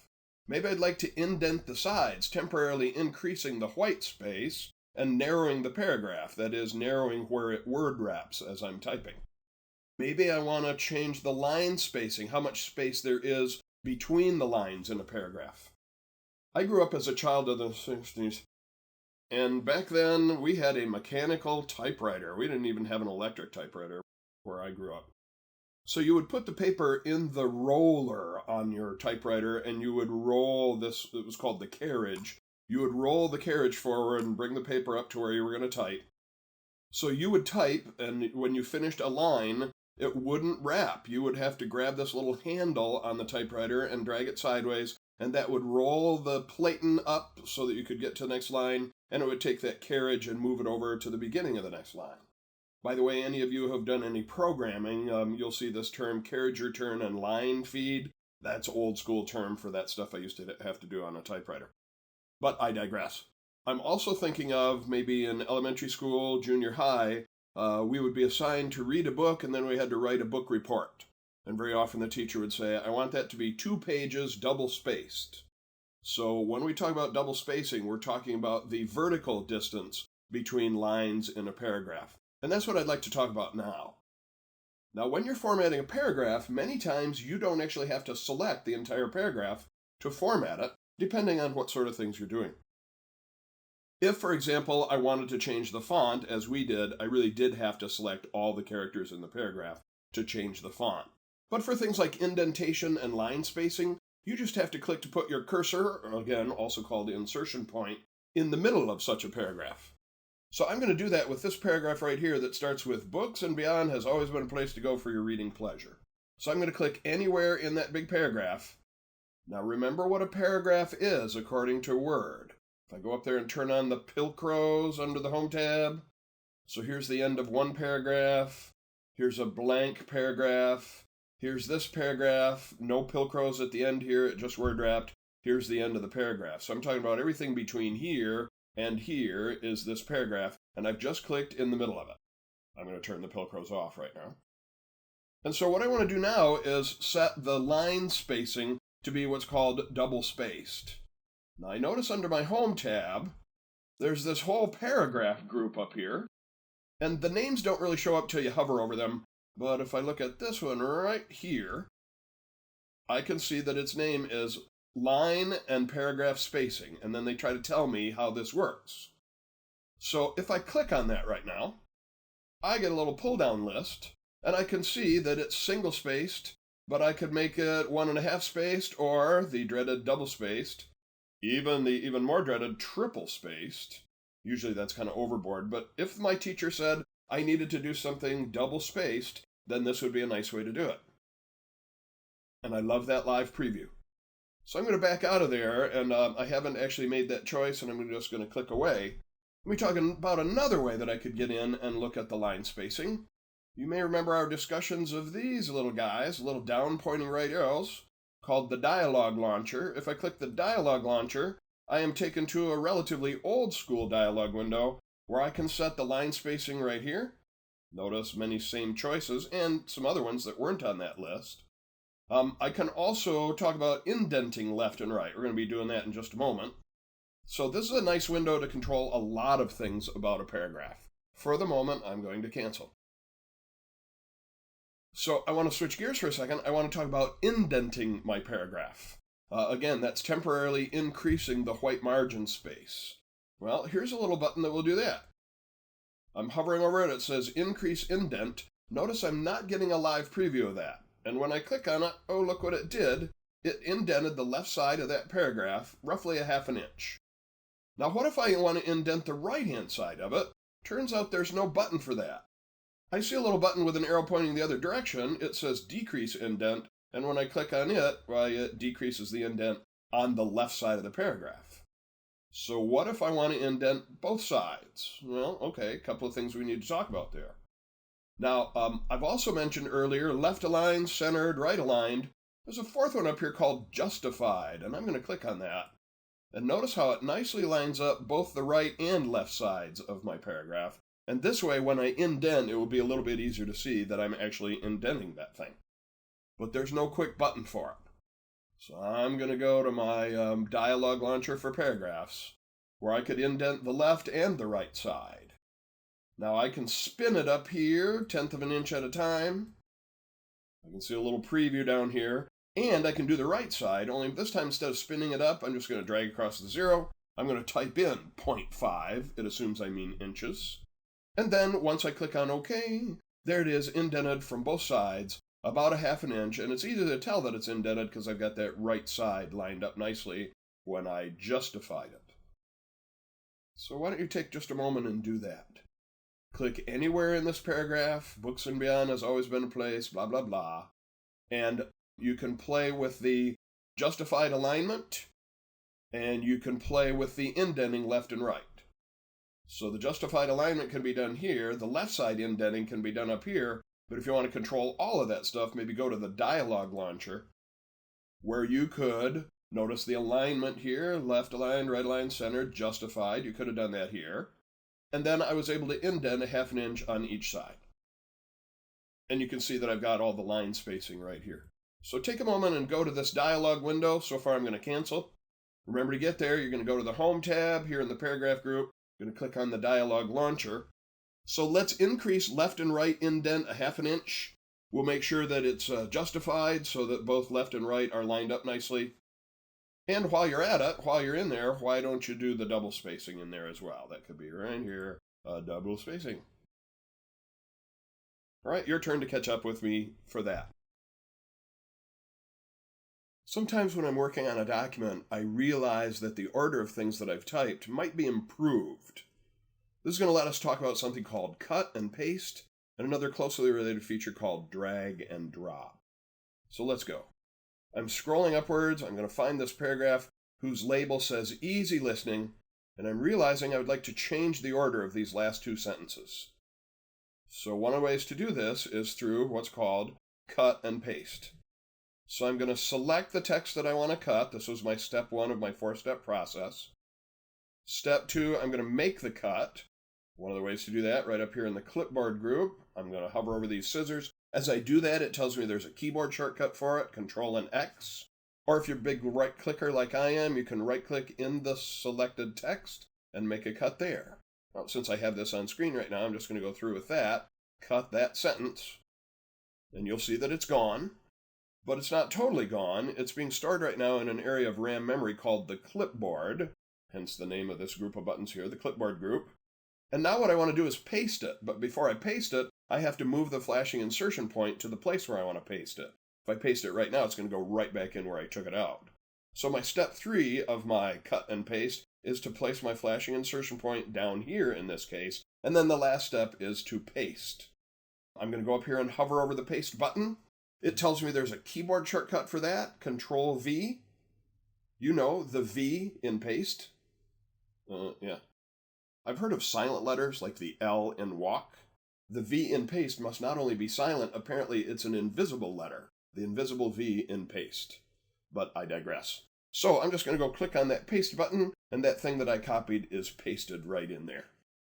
Why don't you go try that? Put our video on pause, Go select that sentence about you can find musical selections, blah, blah, blah. Cut it. Put the insertion point after tape of your choice, and then paste it, just like you saw me do. Maybe you'd like to right-click. Maybe you'd like to use the keyboard shortcut. But do a cut and a paste, and then come on back. Next, I'd like to talk about another way to quickly cut and paste. This is a method called drag and drop. And sometimes people discover drag and drop totally by mistake. So next, I'd like to talk about the term drag and drop. This is a quick way to cut and paste. Many times people will discover drag and drop totally by mistake. Let's imagine, for example, that I would like to select this line about you will find our inventory is complete, blah, blah, blah. But I'm dragging to start selecting it, and I let go a little too early. And then I figure, oh, I'll just go start that over again. I'll grab right over here, and I'll start dragging to the right, and all of a sudden, hey, wait a minute, those words have moved around. This doesn't make sense anymore. You will find that is complete. And how much you'll spend your purchase on our inventory, you'll find that is complete. Actually, you will find that was originally right over here next to our inventory. I just accidentally discovered drag and drop. The good news is I can now point at that selected object and drag it back here. Can you see the little tick mark following me around? I'm going to drop it right here before our inventory. I have just dragged and dropped to put that back in place. Only that was by accident. Let's see how I might now do that on purpose. I want to swap the order of these last two sentences. So one of the ways to do that, I'm going to select that whole sentence. And then instead of going through the cut and paste, I'm simply going to point in the middle of it, drag down, I see the little tick mark following me, drop it right at the end of the paragraph and let go. And I have cut and pasted through drag and drop. All right, again, this is your turn. So put our video on pause, rewind it if you need to. Don't bother doing the mistaken one, do the right one. Select that whole sentence, let go, point in the middle of it, drag it down, and you will have swapped the order quicker than copy and paste. So I'd like you to try that. Select that text, and then drag it down, and that's the quickest way to cut and paste. Catch up with me. Now that's all well and good if I'm moving things around inside of a document. But what if I want to copy something from one document to another? Let's talk about that for a moment. This is going to be copy and paste rather than cut and paste. So again, the steps are going to be foursquare. I have to select the thing to make a copy of. Then I have to make the copy. Then I have to place my insertion point where I want to paste. And then I do the pasting. Okay, so this time it won't disappear. I'm not cutting and pasting. I'm copying and pasting. But first, I want to have a new document. Now we've seen that if we go up to the File menu and choose New, we've got all these templates here. What if I just want to make a brand new document? Well, there is a keyboard shortcut for this. It's Control and the letter N as in New. And that's a pretty universal keyboard shortcut for pretty much every program you're going to see. Control N, not End. We know that Control End takes me to the end of my document. Control N makes a brand new document, and that's what I'm going to do right now. Control N. So there's a brand new document. And if I want to switch back and forth between the documents that I have open, I can do that down on my taskbar, which you can't see right now. Or in Word, I can go up to my View tab, and I've got a choice here about Switch Windows. And when I click on the Switch Windows button, here is my memo document is still open, here's my working large document is still open, and then here's the generic name document 3 because I haven't saved it yet. But this will give me a place to paste what I wanted copied. So I'm going to switch windows back to my working large document. I'm going to go select maybe all of this right here, the label and that paragraph. And then I'm going to make a copy, not a cut. I don't want to disappear it out of this window. I just want to copy it. So here's the button for copying. As I hover, it tells me the keyboard shortcut for that is Control-C. No invisible letters there. I'm just going to click on copy. If I was doing this in Excel, I would see a flashing marquee around the thing I copied. In Word, you don't really get any clue that you've copied it. You just have to trust that you've copied it. And now I'm going to switch over to that other window, the new document I've just created. That was my View tab. Switch windows. Go into my newly created document 3. And now I want to paste in there. Let's see. I don't see the paste command because I'm looking under the View tab right now. The paste command is over here under the Home tab, or Control-V, or any of those things that we've seen, right-clicking down here to paste. So I'm just going to paste that bad boy, and there it is right there. So this wasn't a cut and paste, this was a copy and paste. So why don't you try that? What was my keyboard shortcut for make a brand new document? Hopefully leaping to the tip of your tongue was Control and the letter N. And then to switch back and forth between the documents, we went to the View tab and switch windows. We went to Working Large Document. We selected the thing that we wanted to copy. Then we went to our View tab and switched windows back to the new document. And we pasted. So your turn. Catch up with me there. Rewind the video if you need to, but I think you got the steps in your head. Try it out. Catch up with me, copying and pasting between documents. What I'd like to do next is put together a list of the different types of music that are offered. And in this case, the order of them doesn't matter. We're going to talk about making two kinds of lists. A bulleted list with little dots, or a numbered list with, who would have guessed, numbers. You use a numbered list when the order of the objects is important. But in this case, this list of different types of music, the order is not particularly important, so I want to do bullets instead. But maybe I'm not quite sure how to start bullets. In the old days, I would have gone to the Help window. There would be a little menu command up here that says Help. Now they've replaced it with this choice, telling me what you want to do. So I'm going to click in there, and then I'm going to start typing, because what I want to do is add bullets. So I start typing the word bullets. And the more I type, the more focused it becomes. And then, in fact, here is the way to turn on bullets. I click on it, and it's actually going to do it. It's not telling me, oh, you should go to the blah, blah menu and do this. It's actually letting me do it right here. So I'm going to click on this bullets command. Hey, there comes a bullet. And then I want to say, all right, one kind of music is going to be rock. But there are different kinds of rock. So when I hit the Enter key, it assumes that I want to continue that bulleted list. Maybe I want to make what's called a sub-bullet, that is, subcategories of rock. Well, one of the ways to do that is to hit the Tab key. That's what I'm about to do right now. And notice how it indents and it changes the look of the bullet. So I can talk about different kinds of rock. I can talk about rock and roll. I can talk about headbanger rock. When I hit the Enter key, it assumes that I want another bullet at that level. But in this case, I want to switch from rock to gospel, which means I want to make another bullet like this one. Well, a couple of ways to do that. To make a sub-bullet, I hit the Tab key and it indents.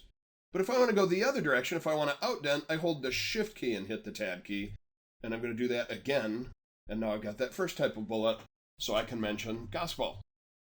I'm going to hit the Enter key. It assumes I want another one at that level. So if I want to indent that and talk about other kinds of gospel, I can do that. Or I can say now I want to talk about jazz, which happens to be my personal favorite. I'm going to hit the Enter key and I want to put subcategories of jazz. I'm using the Tab key to indent. So I'm going to have, let's see, old school swing jazz. We're going to have from the 50s something called bebop. Then there's something called the post-bop era.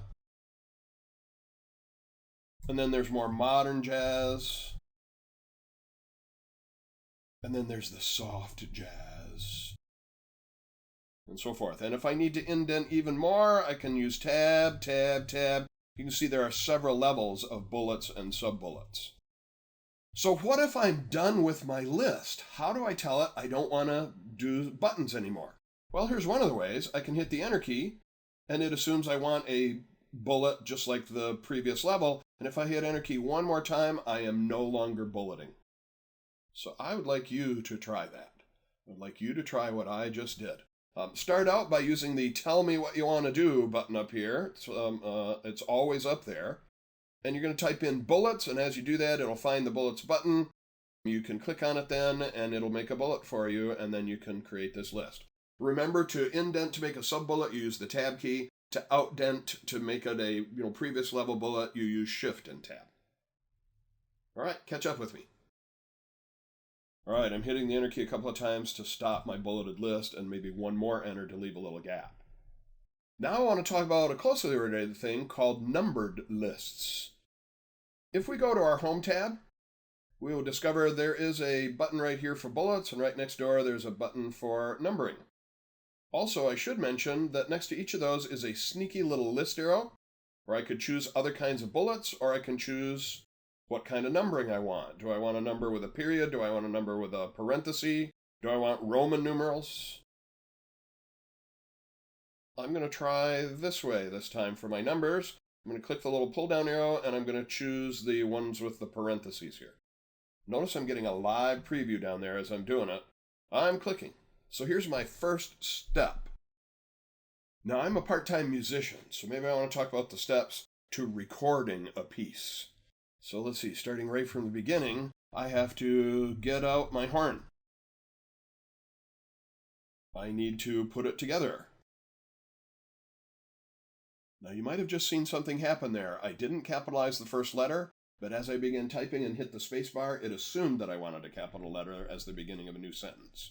So put the horn together. Step 3, take out the music. Now maybe I want some sub numbers here. So I'm going to hit the enter key, and then I'm going to use the tab key to get a sub number. In this case, it pulls up a lowercase letter. So when I take out the music, I have to decide whether it will be bebop or swing. Got too many E's in my B there. Also, you might notice the red squiggle here. That's my spell checker running. I'm going to right-click on that word, and it offers me other words that I might have meant, and I can click on, yeah, this is the one I wanted. Lovely spell checker there. Now, when I hit the enter key, it assumes that I want another one at that level, but if I want to make this one a number 4 instead, what do you suppose I'm going to do? I'm going to do exactly what I did with the bullets. I'm going to Shift-Tab. Holding the Shift key, hitting Tab, I am now making a number 4. So I've taken out the music. Now I want to set the music on the music stand. I want to turn on the microphone. And then I'm going to swing, baby. Yeah, I actually know musicians who kind of talk that way. Yeah, baby, let's swing. Don't worry about the club owner. Sweat not, baby. Yeah, I know people who talk that way. And then when I tell it that I want to stop numbering, I could do that by hitting the enter key enough times to stop the numbering. All right, your turn. So you're going to go turn on the numbering. We did it up here this time. A little pull down arrow, sneaky list arrow next to the numbering button. You can choose one of the different ones here. If you want to go with Roman numerals or something like that, feel free to do that. And then put together some steps. They can either be the steps like I'm doing, or they could be steps to something that you do very often. So make a numbered list, everybody. Our last subject of discussion for this module is going to involve something called themes. So a theme is something that's available all across the Office suite. It's a combination of fonts and colors and special lighting and shadow effects that you will only see when you make diagrams. But the fonts and the colors you'll see during the regular typing. The whole idea of a theme is getting a consistent look across all of your documents in the Office suite. So for example, I could have the same fonts and colors in my 3-panel brochures that I create in Word, same fonts and colors that I use in my PowerPoint presentations, same fonts and colors that I use in my charts and graphs in Microsoft Excel, for example. So this is one of the things that works all the way across the Office suite. I'd also like to introduce some of these styles up here. Under the Home tab, there's something called the Styles Gallery. So we'll be talking a little bit more about text styles in a future subject, but right now is a place where I can introduce them because they kind of tie into the themes. So first thing I'm going to do is go up here and click on the Heading 1 style in the Style Gallery, and then down here I'm going to click to place my cursor, and then I want to talk about the bebop era. And so I'm going to make that a Heading 1 style. Notice as I hover over it, I can see the live preview. I'm going to click on that. And when I look up here in the corner, I can see that the theme called Heading 1 consists of Calibri Light font in 16-point size. Now, when I hit the Enter key, it is no longer Heading 1. It has switched to something called the Normal style. And the Normal style seems to be Times New Roman 12-point font. All right, and now I'm going to type a little something about the bebop era, but I'm not going to make you watch me type it. I'll put the video on pause, I'll type the thing in, and then I'll bring it back. So there's the stuff that I've typed in, and I would like you to do the same. So we had a heading 1 for the Bebop era. We hit the Enter key, it switched to normal font. And then maybe let me magnify this on screen a little bit to make it easier to read. I'm using some third-party zooming software there. All right, so enter that text, hit the Enter key one more time, and then we're going to come back and see how the themes will affect how this looks. All right, everybody, welcome back. So I'm going to zoom out with my third-party software here. I'm going to leave this down near the bottom of the screen, and you'll see why in just a moment. So here's what I would recommend. Everybody, right now, click to put your cursor in that heading 1 style right there, the Bebop era. This will make it easier to see changes when we start changing our theme. So click to put your cursor right there in the Bebop era. And we're moving on. So I'm going up to the Design tab here in Word, and my Themes button is way over here at the left. And when I click on it, I see a list of these themes. They seem to have slightly different fonts. They seem to have different color swatches in there. But I might not really see much of anything changing right now, because the main thing that's changing is that heading 1 style, and I can't see it. It's covered up by my list of themes. Gee, that's kind of irritating. But there is something I can do about that.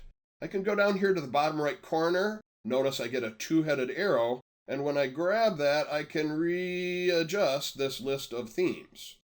Now, one bad thing is next time I go to get the list of themes, it will forget that I had resized it like that. So this is just a one-time little band-aid here, but it does let me expose the thing that I want to view while I'm doing my live preview. Here I am now hovering over these different themes. I can see the colors of those letters changing in that heading 1 style. I can see the font itself changing in the heading 1 style. So I would like you to try what you just saw me do. So you're clicking to put your cursor in the Bebop era title. That's very important here.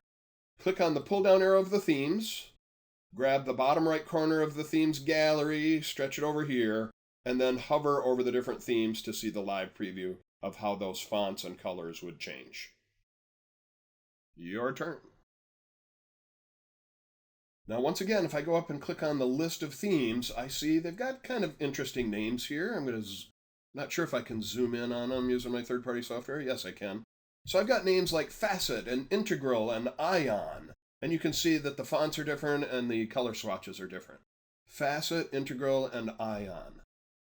So one of the interesting things about a theme is that it's available all across the Office suite. So I'm going to take a moment and open up Excel so that we can see the same themes with names like Facet and Integral and Ion will be available on the Excel side. So I'm sliding down to my taskbar. You can't really see me doing that. I'm starting up Excel. Welcome to our discussion, Mr. Excel. I'm going to start a blank workbook here. And then in Excel, the themes are listed under the Page Layout command tab. And as I click on the pull-down arrow for the themes, oh, look at the names that I have available here. Facet and Integral and Ion and so forth. So the themes is one of the few things that goes all across the Office suite. And again, the idea is to give that nice branded look to your Word documents, make them look similar to your PowerPoint presentations, make them look similar to your Excel documents. And I'm going to close Excel right now. So you've had a chance to just get a little bit of exposure to the idea of a theme here. And again, the theme is combinations of fonts and colors. And we didn't see any of the special lighting and shadow effects because those only show up for diagrams and charts. So thanks, everybody. Thanks for hanging out and checking out Module 1 of our Microsoft Word 2016 lessons. This is Dan McAllister signing off of our first part, Module 1. Hopefully you'll come back and do Module 2. Welcome, or as the case may be for some of you, welcome back to the wonderful world of Word 2016. As you can see here, my name is Dan McAllister, and I'm your presenter today, and we're about to start Module 2. Now, we realize that not everybody takes these modules in order.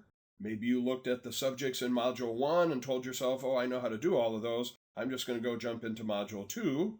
You'll need some practice files. And I'm not going to start every single module with here's how you get to the practice files. So if you didn't take Module 1, you might want to go back and look at just the beginning of it to see how to get the practice files that we're going to use in our lessons. So when they arrive, they will arrive in a zipped folder. I recommend you put the zip folder out on the desktop and then extract the documents out of the zip folder and you'll wind up with a expanded folder that looks like this. Let me step out of here and go to my desktop for just a moment. So you will wind up with a folder out here that says Word Sample Files, and when you double click to look in it, here are the sample files that we'll be using. And then as part of Module 1, again, let me step out of here. As part of Module 1, we also made this folder named Finished Word Documents. And if you're not quite sure how to make a folder on your desktop, here's how you can do it. I'm a big right clicker, so I'm going to right click on the desktop, and I see a choice called New and a little submenu. I'm going to make a new folder, named New Folder, and then you can begin typing whatever you want to name that, in this case, Finished Word Documents. So I'm going to delete that off my screen. Yes, I really wanted to. So I'd like you to set up that much. Create that folder to drop your finished documents in, download and expand the Word Sample Files folder, and we're going to jump right in. So put the video on pause and go do that much, and then come on back and we're going to start Word. All right, everybody, welcome back. You can't see my taskbar down at the bottom of my screen, but I do have a blue W down there, and I'm going to click on that right now to start Word 2016, and why don't you take a moment and do that as well. So as you start this program, you're going to see these templates that appear right away. There are ways to turn them off. We haven't had a chance to talk about that yet, but I don't really want to start with a blank document or a template this time. I'd like to go down here and click on Open Other Documents. So why don't you do that as well? Just pause the video for a second, go down there and click on Open Other Documents. When you do that, it should come up looking kind of like this, only you won't have the same things on the right-hand side. So do that for a moment. Click on Open Other Documents. Okay, assuming that you've done that, let's then click down here on Browse, the Browse button. So now I'm in here looking at all the different folders that are on my hard drive. And like good Microsoft and Adobe programs, it's looking in the Documents folder first. But I just told you a moment ago to put things on your desktop. So I'm going to scroll up here and go to the desktop. And then over at the right-hand side, you should be able to see the Word Sample Files like I have. I'm going to double-click to open that. And then on this basically alphabetized list, I'm going to scroll down and find a document named Practice Large Document. Let me make the window a little bit taller so I don't have to scroll quite so long. And I'm scrolling down and I'm looking for Practice Large Document. Once I find it, I'm double-clicking on it to open it. As you open yours, you may get a warning at the top of your screen that says you need to enable editing. And if you see that, I go ahead and click on that.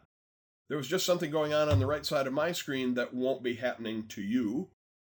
And so take a moment and catch up with me. Again, maybe put the video on pause and go open Practice Large Document. And when you come back, it's going to look like this. All right, at first glance, it looks like Dan McAllister had me open a blank document. But it turns out if you'll scroll down, I'm rolling my scroll wheel right now, there is stuff on page 2 and page 3 and page 4. So our first subject of Module 2 is to talk about something called page breaks. And in this particular document, there is at least one page break in there already. In fact, there are a couple. And there's at least one place where we need a page break. When I say page break, what I'm talking about is a way to force Microsoft Word to start a new, fresh page with the whatever information is sitting at your flashing cursor, also called insertion point. So there is actually a page break here on the first page, and I'd like to show it to you. So this document looks like it is a blank document, but there's actually stuff going on in the background. And I'm going to reveal that by going up and clicking on this little object right up here. Its name is the Pilcrow, and when I click on it, I can see some information going on in the background. For example, several Pilcrows. Those represent places where someone has hit the Enter key when they set this up. And I've got a little thing down below there called a page break. And that's actually the subject of discussion for this first part of Module 2, removing page breaks, adding page breaks, and so forth. So I'm going to leave the Pilcrows turned on, and I'm going to scroll down a bit. You don't necessarily need to do this with me just yet. You can just watch for a moment. So I'm scrolling down a bit, and I see that towards the bottom of page 2, there is a nice new section that appears called Top 10 Favorites, and then they've got some books down here, and there's a table that starts on one page and continues on the next page, and then has a big blank section because of the page break that's right here. So we need to talk about inserting page breaks, and removing page breaks and what the heck is a page break and why would I bother using them. So I'm going to turn off the Pilcrows at the moment. And you might as well scroll up and down in your document for a moment with the Pilcrows turned on, and you would be able to see that there is a page break up there on page 1, and there's a page break down here at the bottom of page 3, and we're going to remove some of those, and we're going to add one of those. So take just a second and do that, and then turn off the Pilcrows, and we should be ready to go. So I'll give you just a second to do that. Put the video on pause and catch up with me. All right, so I'm going to scroll down a bit more now to this place where I've got this thing about top 10 favorites. So I would like to move that down to the next page. And what I'll see a lot of people do is they'll click maybe just above it and start hitting the Enter key to move that thing down. Turns out this is not a great idea, and we'll see why. So just watch my screen for a moment. I'm going to hit the Enter key. I'm moving it down. Enter, enter, enter, enter, enter, enter, until it goes to page 2. Or in this case, page 3, physically. So far that seems to have cured a problem, but it can actually make a problem. Because what if I need to go up here and add some things? If I add more lines, then what that'll do is kick this thing down even further. Or if I remove some lines, it will move that thing upward, and I will have kind of wasted my time hitting the Enter key a bunch of times to try to line that up. So really, I'm going to take that back. Actually, I should probably show you what's wrong with it. So I'm going to go back up here to the top. I'm going to expose the Pilcrows, and I want to take out these Enter keys and that page break right there. So I'm selecting the Enter keys, the Pilcrows, I tap the Delete key, they're gone. And now I'm going to tap the Delete key again to get rid of this page break. And now everything moves up to the top of that page. And as I scroll down, there's my Enter, Enter, Enter, Enter, and it kind of looks okay down here. But if I decide, I need to add some things, like, anything, I'll just put in my name. And when I hit the Enter key, it then kicks this thing down a little bit more. And the more things I add up at the top, the more this thing pushes down. So that was not the best way to do that by hitting a bunch of Enter keys. Let's talk about a better way. So first thing I'm going to do is undo a bunch of those things. We haven't really talked about undo in Module 1. Let me mention it here. There is an undo button right up here. And as I hover over it, it tells me there's a keyboard shortcut for it, Control-Z. So a lot of people have used the undo button. It makes me fearless. I can just try stuff. But as I talk to people, most of them have never discovered this sneaky little list arrow just to the right of the undo button. I'm going to click on that, and what I'm seeing now is a list of what I did last, and what I did just before that, and just before that, and just before that. And in this case, what I would like to do is undo all of those. Now, I could either use Control-Z, Control-Z, Control-Z, or click the undo, undo, undo, undo, or I can just roll down here. Notice these are in reverse order. So as I go down to the lowest one on the list, this will be the earliest one that I did. By the way, there's no way to undo that 7th one without undoing the 6 things that I did since then. But this is a really nice way to take back all the stuff I've done so far as I click on that thing right there. And now I've got all those Pilcrows up at the beginning of page 1. And here's my table that starts on a funny looking page and doesn't continue nicely on the rest of the page. So we're now going to do this next thing together. Actually, you'll still watch me do it, and then I'll turn you loose to do it. So I'm going to go in right now and select those Pilcrows, and I'm going to tap either the Delete or Backspace key, and then with my cursor flashing right here at the left end of the page break, I'm tapping the Delete key again, and now I got my Books and Beyond title is right at the top of page 1, and I'd like you to do that. So put the video on pause, turn on the Pilcrows, go select the Pilcrows on page 1 and delete them, and then with the cursor at the beginning of the line that says page break, tap the Delete key one more time, and it should come up looking like this. So I'll give you just a second, put the video on pause, go do that, and then come on back and we'll do some stuff together. All right, let's turn off the Pilcrows. There's a little trade-off there. It clutters up your screen when you've got them on screen like that. And it's time to scroll down here and let's start dealing with this top 10 favorites that I would like to move down to the next page. What I'm about to do now is I'm going to click above that, but I'm not going to hit enter, enter, enter, enter. I'm going to insert what's called a page break. Now, you saw a moment ago what it looks like when you have the Pilcrows turned on. It looks like a little line going across there with the words page break. So I'm going to insert that right now. To insert a page break, you can, for example, go up here and click on the Insert Command tab. And then right over here at the left-hand side, you can see a pull-down list called Pages. And when I click on that, one of my choices is Insert a Page Break right there. So I'm about to click on that.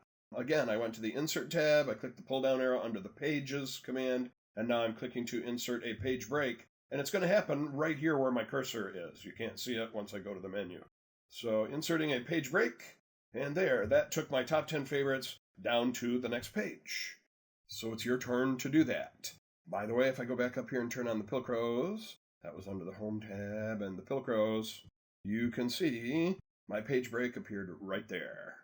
So that's your turn. You've got the Books and Beyond is up at the top of page 1 because you removed the page break that was before it.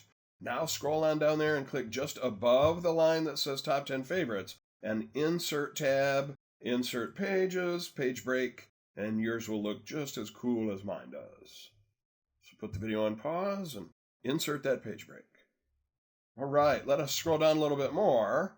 There's an awful lot of white space here below this table. And that's because just below the table there is a page break. And in fact, if I hover over the place where it is, and they give me this little marker here, kind of hard to tell what's going on there. How could I show myself that there's actually a page break there? Yes, I could turn on the Pilcrows. So your job, your mission, should you choose to accept it, is to get rid of the page break that's there. In order to see where it is, turn on the Pilcrows, click to put your flashing insertion point, also called the cursor, right at the beginning of the line that says page break, and remove it by tapping the delete key. I'll catch up with you in a moment.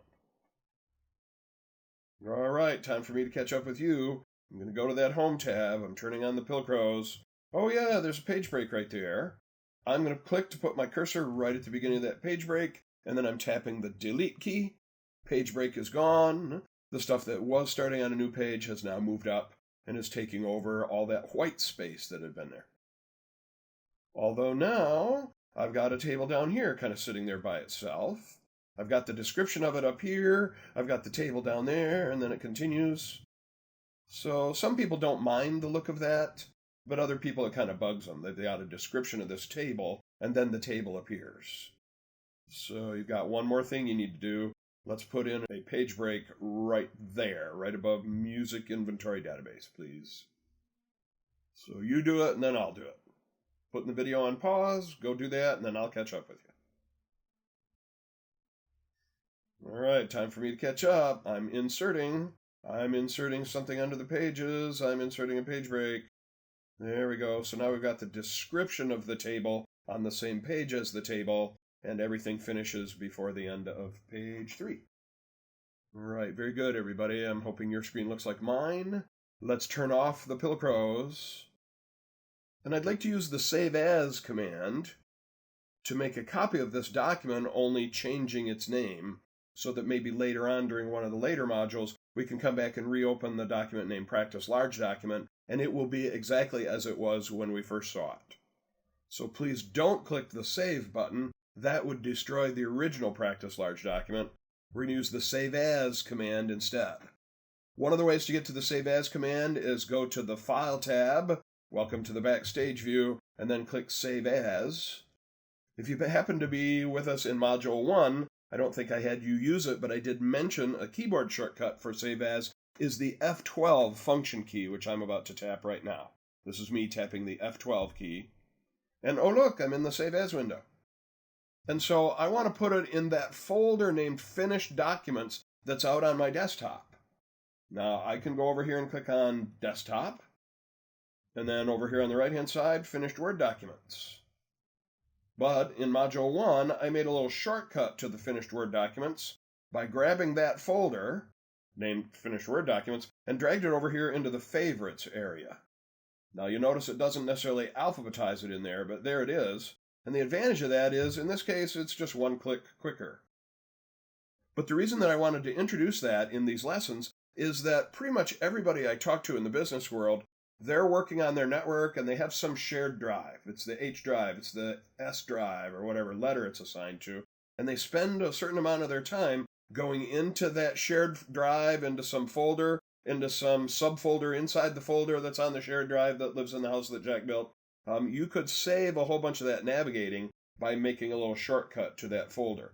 You just have to do what I did. Get to a place where you can see the folder on the H drive inside the other folder and simply drag it over here to the left. Now be careful not to drop it on a folder over there, otherwise you're just basically recreating the problem, putting a folder in a folder. So you have to be careful to drop it between the folders and get one of these horizontal lines. I'm not going to drop it there right now because I already did that. I already have one, but I would suggest that you do that. And then the next time you need to save something into that folder, you don't have to stop at the desktop. You can go right to that little shortcut in your favorites.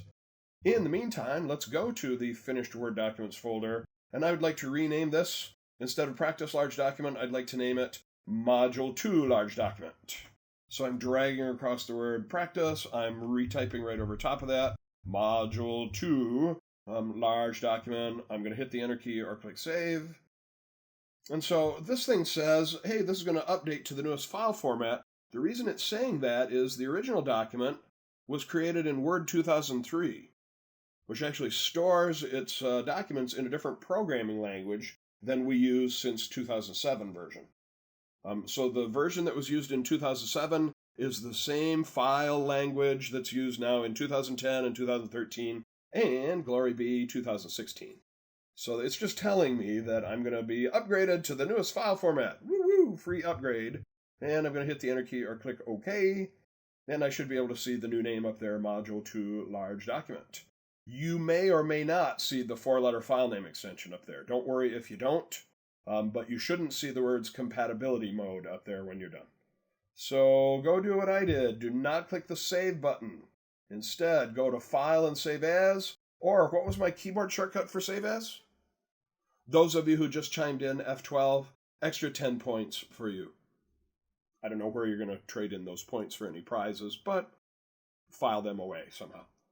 All right, so that's your job. Use Save As, name it Module 2 Large Document, and put it in our finished Word documents folder.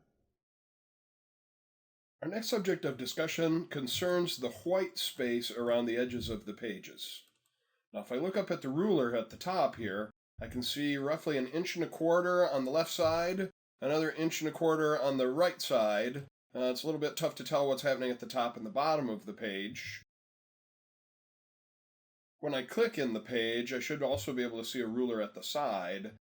So by the gray space on the ruler, it looks like I've got 1 inch of margin at the top and 1 inch of margin at the bottom of the page. So 1.25 inches left and right, inch top and bottom. Maybe I would like to change that. Maybe, for example, I have one of those cool printers that'll print on both sides of the paper, and I would like to leave a little bit of extra space to put in staples or 3-ring binder holes or something like that on the inside of each page, and then as I print on the back side of the page, I still want the 3-ring binder holders on the inside of the page. And what that means is it's on the left side of the front of the page and the right side of the back of the page. And I shouldn't still be excited all these years later about having a printer that prints both sides of the page, but I love mine. I do a lot of printing, and not having to print one side of the page all the time or put in half the pages and then flip them over and print the other half is what I used to have to do. Man, I'm a happy camper now with a 2-sided printer. So let's talk about setting up the white space, the margins, for a 2-sided printer here for a moment. So to get to the margins, I'm going to go up to the Layout command tab to produce the layout ribbon, and then over here at the left-hand side is a button about margins. So this is talking about the white space at the side and top and bottom of a page. Now, why do they do that? Why do they bother putting white space around the edges?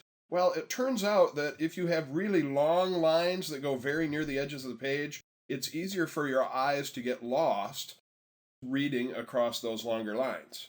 And hardly anybody has a printer that will print right to the edge of the page anyway, so you're going to have some white space in there somehow. You might as well learn to control what that does. So I'm going to go up here and click the pull-down arrow for the margins, and you will see that there are several presets.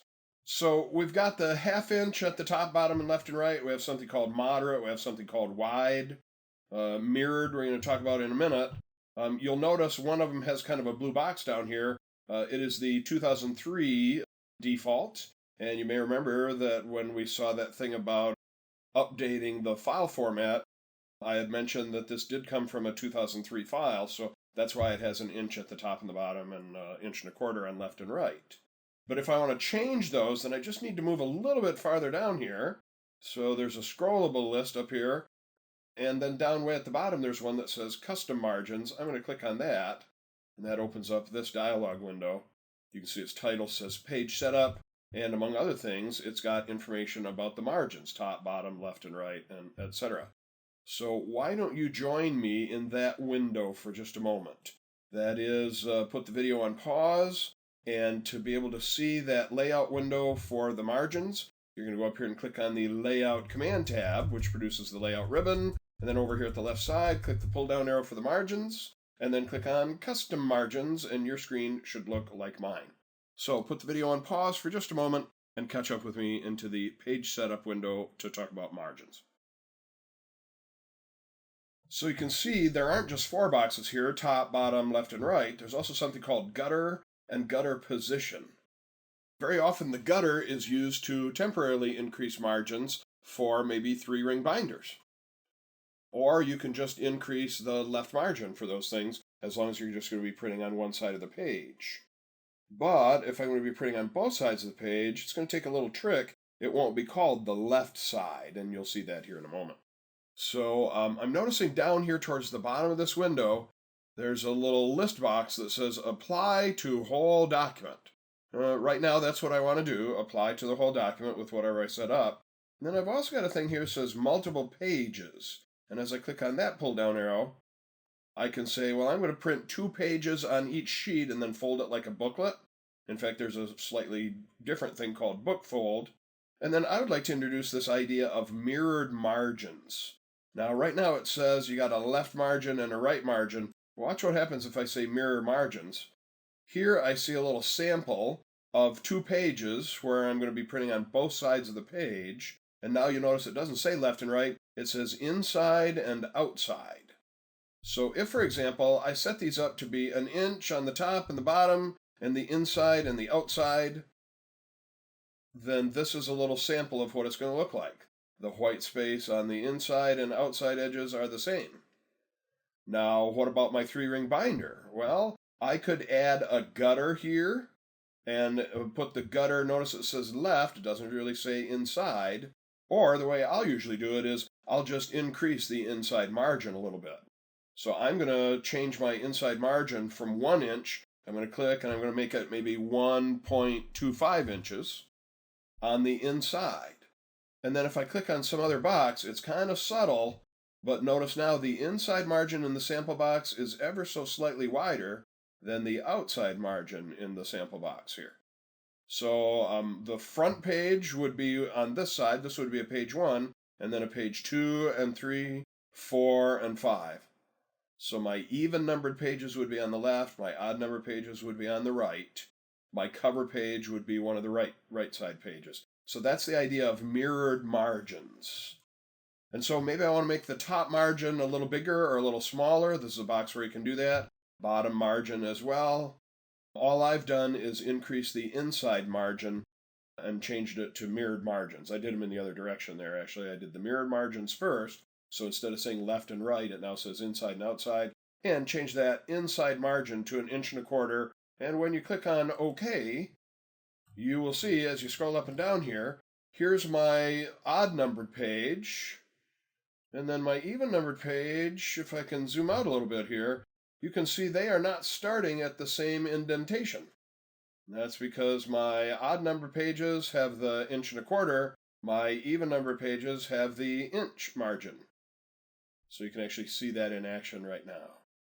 So I'd like you to put the video on pause and go catch up with me. Again, I went to the margins pull-down arrow, went to custom margins, changed them from normal to mirrored margins, and increased the inside margin to 1.25 inches, please. All right, everyone, let's take just a moment and save that document that we've been working on. I don't need to change its name again. I want to keep it named Module 2 Large Document. And a quick way to do that is to just go up and click on this little icon right here. By the way, years ago in a class, this was quite a few years ago now, I had a lady ask me in the middle of a class, "Hey Dan, what's that little TV set up in the corner?" And I had no idea what she was talking about. I went and looked over her shoulder, and she was pointing at this thing, this little floppy disk icon here. I'm not sure how many of you are willing to admit that you saw floppy disks somewhere in your computer studies. Some of you may even have seen the wobbly floppy disks along the way. I have to count myself in that class, and now I'm feeling really old and depressed. So I'm moving on. Let's go up and click on that little TV set. That's actually what we just called it the rest of the semester. We'd say, everybody go up and click the little TV set, make sure you've saved the latest and greatest version of your document, and everybody knew what I was talking about then. So I'm going to go click the little TV set. It doesn't ask me what to name it or where to put it, it just updates it. All right, our next subject of discussion, I would like to use a separate practice file here. So let us go to File and Open, or those of you who like keyboard shortcuts, keyboard shortcut for opening a file is Control and the letter O. So I'm actually going to do that right now. I'm going to hold Control and tap the letter O, not the number 0, the letter O, and here I am now opening a file. So maybe you'd like to try that, Control and O, to get yourself where I am. Put the video on pause and do that for just a second. All right, now we're going to slide down and click on the Browse button. So mine remembers that the last place I'd been working was the Finished Word Documents folder. What I need is the Word Work Files folder. So I'm going to scroll up just a little bit over here on the left side, go to my Word Sample Files folder. And then I'm going to scroll down and find a document named Section Breaks for Module 2. I'm going to give that a quick double click. When it opens up on your screen, you may see a thing about needing to enable editing. If you do see that, go ahead and click on Enable Editing, and then your screen should pop up looking like this. I'm going to zoom in a little bit by holding the Control key and rolling my scroll wheel on my mouse. All right, so put the video on pause, take just a second and catch up to me. Open the file named Section Breaks, please, and then come on back. So maybe I would like to take part of my document and make it look like 2 columns wide.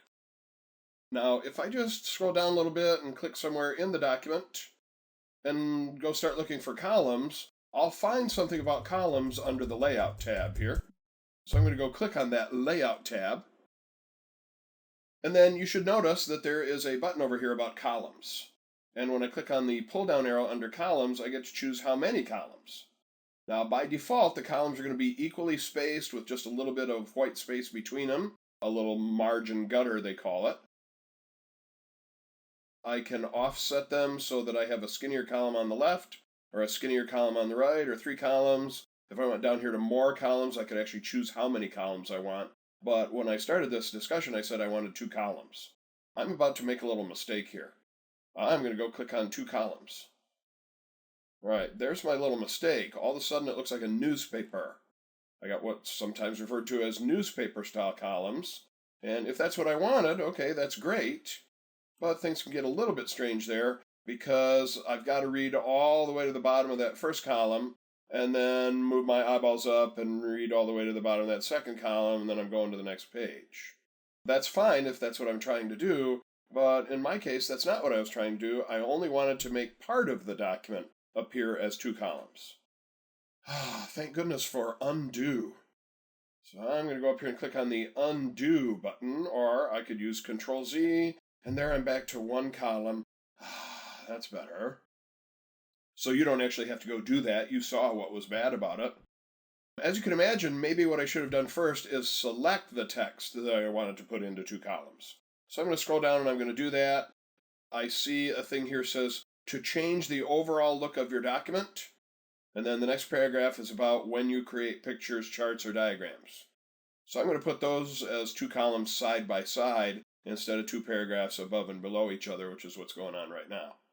So first thing I'm going to do is select what text I want to put into 2 columns.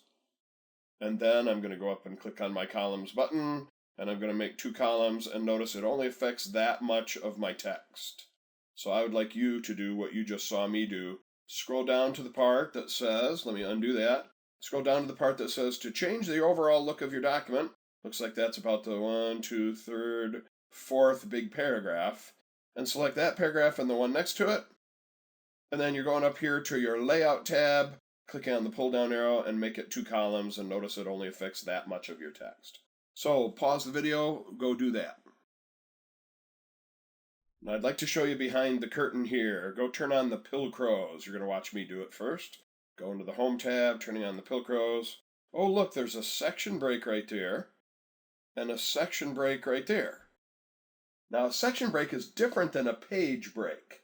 Think of your document as a big building, and by putting in section breaks, you put in some interior walls. So that's what we just did, and that happened here in the background because of the way that Word is set up. When you select text and put it into columns, it puts a section break above and a section break below. I've just adjusted my screen a little bit so that you could see my status bar down here. Right now, as part of my status bar, it tells me what section I'm in, what page I'm working on, how many total pages I have, how many words are in here. Now, sometimes when you first look down here in the status bar, you might not see the section number, and that's something that can be turned on and off by right-clicking in this area called the status bar. So I'm pointing in the status bar, I'm clicking my right mouse button, and I get a pop-up list of things that I would be able to see down in my status bar if I checkmark them. So if you don't see one for the section down here, then checkmark the one called section, and then you could tap the escape key to step out of that list, and you should be able to see what section you're in. So take just a moment and do that. Put the video on pause, go down and right-click on the status bar, and turn on the section indicator, it's called. All right, good work. So now we can see what section we're in. When I click above that section break, it says I'm in section 1. When I click in the 2 paragraphs, it says I'm in section 2. And when I click below those 2 paragraphs after that section break, it says I am now in section 3. So you should be able to check that out. Take just a second and do that. Check out section 1, section 2, section 3. You just saw how to do it. Now I'm not so crazy about what's happening right down at the bottom of my first column. It's a little bit tough to tell where that column ends and the next one begins. I can tell easily because I see the Pilcrows. But what I'd like to do is take that next paragraph. I'm going to click just to put my flashing insertion point there. Hit the Enter key to leave just a little bit of a line, a little bit of space in there. So I'd recommend that you do that. Click just at the beginning of the following paragraph, tap the Enter key, kick that thing down, puts in another Pilcrow, and then I'm hiding the Pilcrows right now. So as I begin to scroll down, things are looking fairly nice here. I do have a paragraph that starts on one page and finishes on another, but the longer document I'm working on, why, the more often that happens. I'm not going to worry too much about that. So far, the section breaks that we put in were just for a small piece of text, not a whole page. But sometimes I do want to insert not only a page break, but a section break to lead to something that we're eventually going to talk about when we get to mentioning headers and footers. Not headings. Headings are font styles. Headers is something else, and we're going to be talking about that pretty darn soon here. So I would like to get to the top of my document. There is a nice keyboard shortcut to do that. Maybe you know it already, or maybe you saw us use it in Module 1. Think about what it is. Wait for it. Yeah, it's Control and Home. If you're not familiar with this, if I click in the middle of a line and I just tap the Home key on the right side of my keyboard, it moves my cursor to the beginning of that line. But if I want to get to the whole beginning of the entire document, I can hold Control and tap the Home key, which is what I'm about to do right now, and what I would like you to do is hold Control and tap the Home key. And now you can see a label up here that says Chapter 1. While we're here, why don't we do a little bit of work with those margins? So I'm heading up to the Layout tab, I'm clicking on the Margins pull-down arrow. I'm going to go down here to Custom Margins. So we'll leave the top and the bottom at 1 inch. Let's change it from normal pages to mirrored margins. We're going to say top and bottom is 1 inch. Inside, doesn't say left anymore, it says inside. We're going to make that 1.25 inches. A little extra room there for our binders, 3-ring binders, spiral binders. And on the outside, let's make it 3/4 of an inch. That is 0.75 of an inch. on the outside. And then notice down at the bottom here, it says this would apply to only this section. Now, we've actually got more than one section here because of the columns that we did. So let's say apply to the entire document. And then choosing OK, and I can see the extra space at the left side of one page and then at the right side of the next page, and so forth. So take just a moment and do that if you would. That was margins, custom margins. Start out with mirrored margins, 1 1/4 on the inside, 3/4 of an inch on the outside, and don't apply it just to this section. Make sure you apply it to the entire document. Now I'm using Control and the scroll wheel to zoom out until I can see more than one page here. In fact, let me zoom to what we might call 2 up. And notice that right now it looks like the inside margin is the skinny one and the outsides are the wider one. But let me just talk about how this thing is actually going to print. So let me go to a PowerPoint slide here, where I have a little picture of the Word icon. Now, this is supposed to simulate a document, so here's the front page. So this would be page 1 here. And then as we flip this thing open, this would be my page 2, and then this one is going to be my page 3. So what we were seeing on screen a moment ago when we had it zoomed out isn't quite what's going to be happening. And maybe a way to see that, let me just go back to my Word document here, would be to zoom out just a little bit more so that I could see 3 up. So here's going to be the opening page, and then here is the inside pages. And so this way you can see that right in here we're going to have the wider margins when we put in our binder on the inside of those pages 2 and 3. So I'm going to zoom in. Again, I'm just using Control and the scroll wheel to do that. So if I show the Pilcrows, let me just remind you that when we set up these columns, it automatically put in what's called a continuous section break at the beginning of the 2 columns, and another section break continuous at the bottom of that. So those appeared just automatically, and this is bugging me a little bit. I'm going to click down here and tap the Enter key to move that down just a little bit.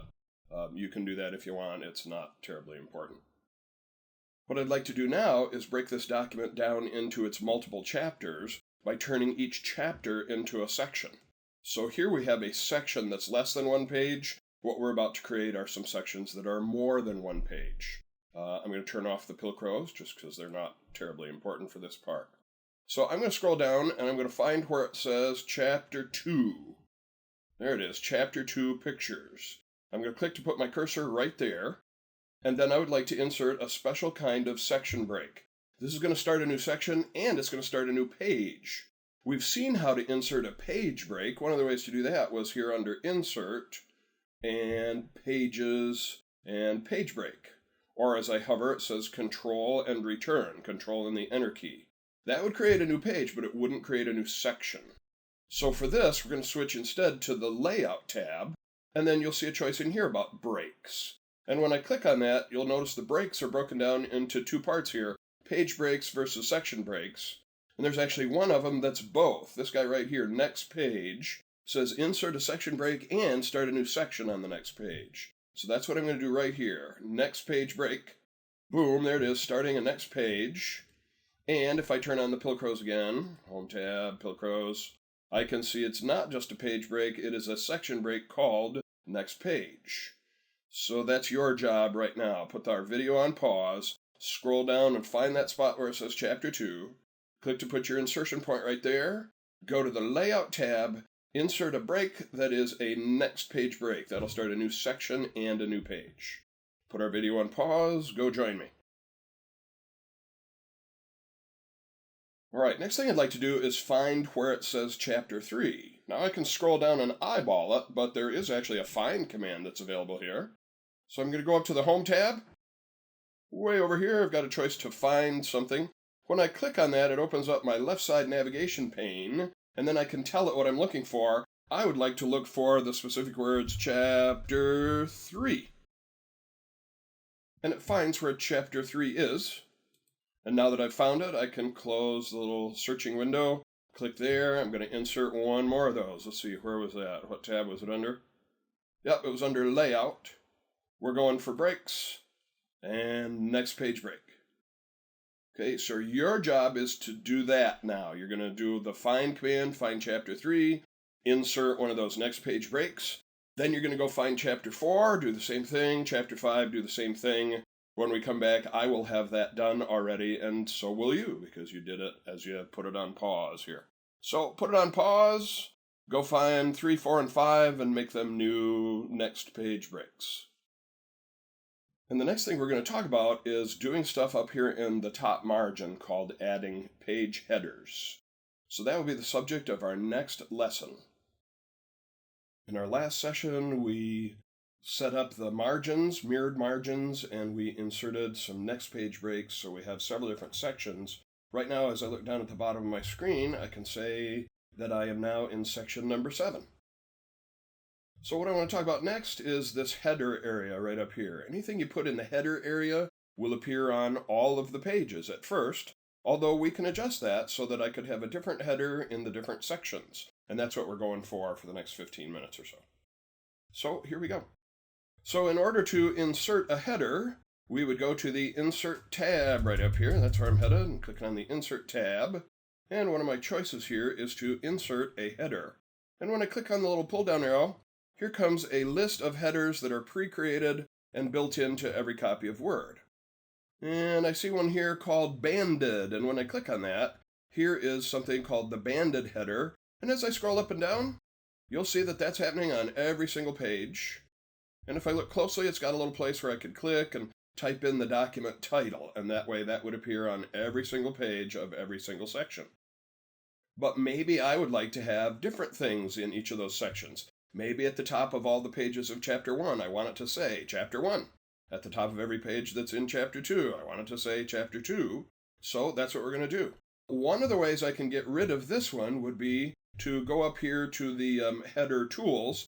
By the way, notice I am now in a whole ribbon of stuff I can do in the header. And I'm going to click on Header. And you'll notice way down at the bottom there's a choice about Remove Header. On the other hand, if I know what I want to put there instead of what's here, I don't actually have to remove it before I choose the other thing that I want to have happen there. So watch my screen. Here's the other thing I want to have happen there. So I'm going to go up here to Header again. And I notice a choice that says Blank. Now it turns out that's different than Remove Header. So I'm going to click on Blank, and you'll see what that does is give me a little placeholder where I can type stuff. And again, right now, that's happening on every single page. And whatever I type there would happen on every darn page. So I'm going to scroll way up to the top here. I could use Control Home, of course. And I'm going to click where it says Type Here. Now, right now, you can see it says Chapter 1, the Insert tab. And as I scroll down to the next page, that one doesn't say anything about Chapter 1. If I put Chapter 1 up here in the header, then it will say that so far on every single page. And then we'll talk about how could I change it between the different sections. So that's where I'm headed right now. I'm going to double click down here in the text to step temporarily out of the header section. I'm going to go select that Chapter 1, the Insert tab, blah, blah, blah. I'm going to cut it. So one of the ways to do that, I can right click on it and I'm going to cut it. And then I'm going to go click where it says Type Here. In fact, I have to double click. And that's where I'm going to paste what I just cut. And I'm going to say, all right, paste that in here. And there it is.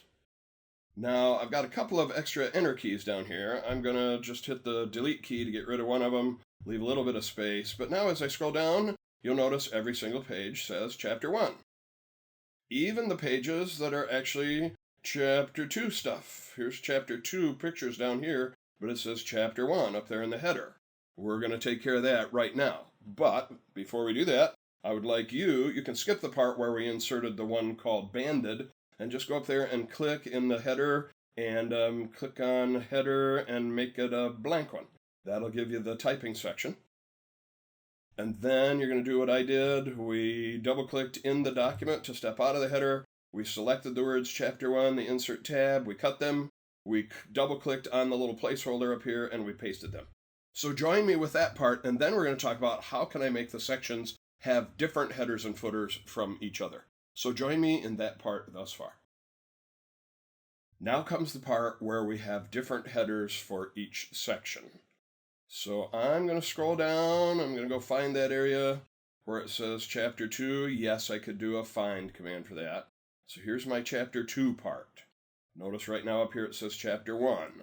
This is the thing we want to take care of right now. And there is one specific, very important step in here, and I'll stress it when we get there. So I'm going to select Chapter 2 Pictures. I'm going to cut it. Right now I'm using Control X.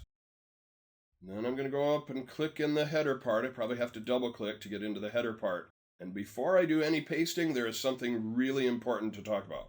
Notice right over here on this side, it says that this header is the same as the previous header. I don't want that to be true. I want this header to be different from the previous header. And in order to change that, we're going to go right up here where it says Link to Previous, and we're going to click to turn that off. This is a really important part here. Another thing to think about, do this from top of the document to the bottom of the document. Makes it way easier. If you try to work from the bottom to the top, things get really wonky on you. All right, so I'm going to click on Link to Previous to tell it I don't want it linked to previous. Notice the little marker that says same as previous is different.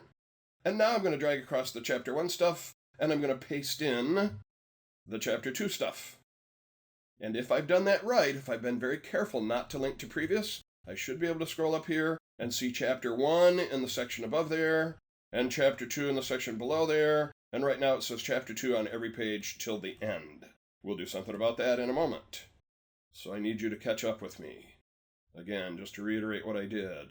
I scrolled down, I selected the words Chapter 2 Pictures. I cut them. I went up into the header section, I double-clicked on the placeholder, but before I typed anything, I made sure to go over here and notice that it said same as previous. And the way that we got around that was, we went up here to the top and we unselected Link to Previous. Then we pasted in the Chapter 2, and then you should be able to scroll up and see Chapter 1 above and Chapter 2 below, and things will be really cool at that point. So put that video on pause, catch up to me. Now this would be a really good time to go up and save your document. Go click that little TV set. All right, I'm going to guide you through one more of those, and then you're going to have to do it a couple more times after that. So just to reiterate while we're doing it, I would like to use the Find command. I'm going to go to my Home tab and click on Find. By the way, as I hover over Find, I don't know that you'll be able to read. If I zoom in, you won't be able to see it. Control and F is a keyboard shortcut for Find. So I'm going to do that right now. Control F opens up my navigation pane, and this time I want to have it find Chapter 3. And in fact, it's in there from a similar search that I did before. And here I am now at the part about Chapter 3 themes. So that's the thing that I'm eventually going to copy and paste up here, where it currently says Chapter 2 all the way to the end of the document. All right, so see if you can remember the steps.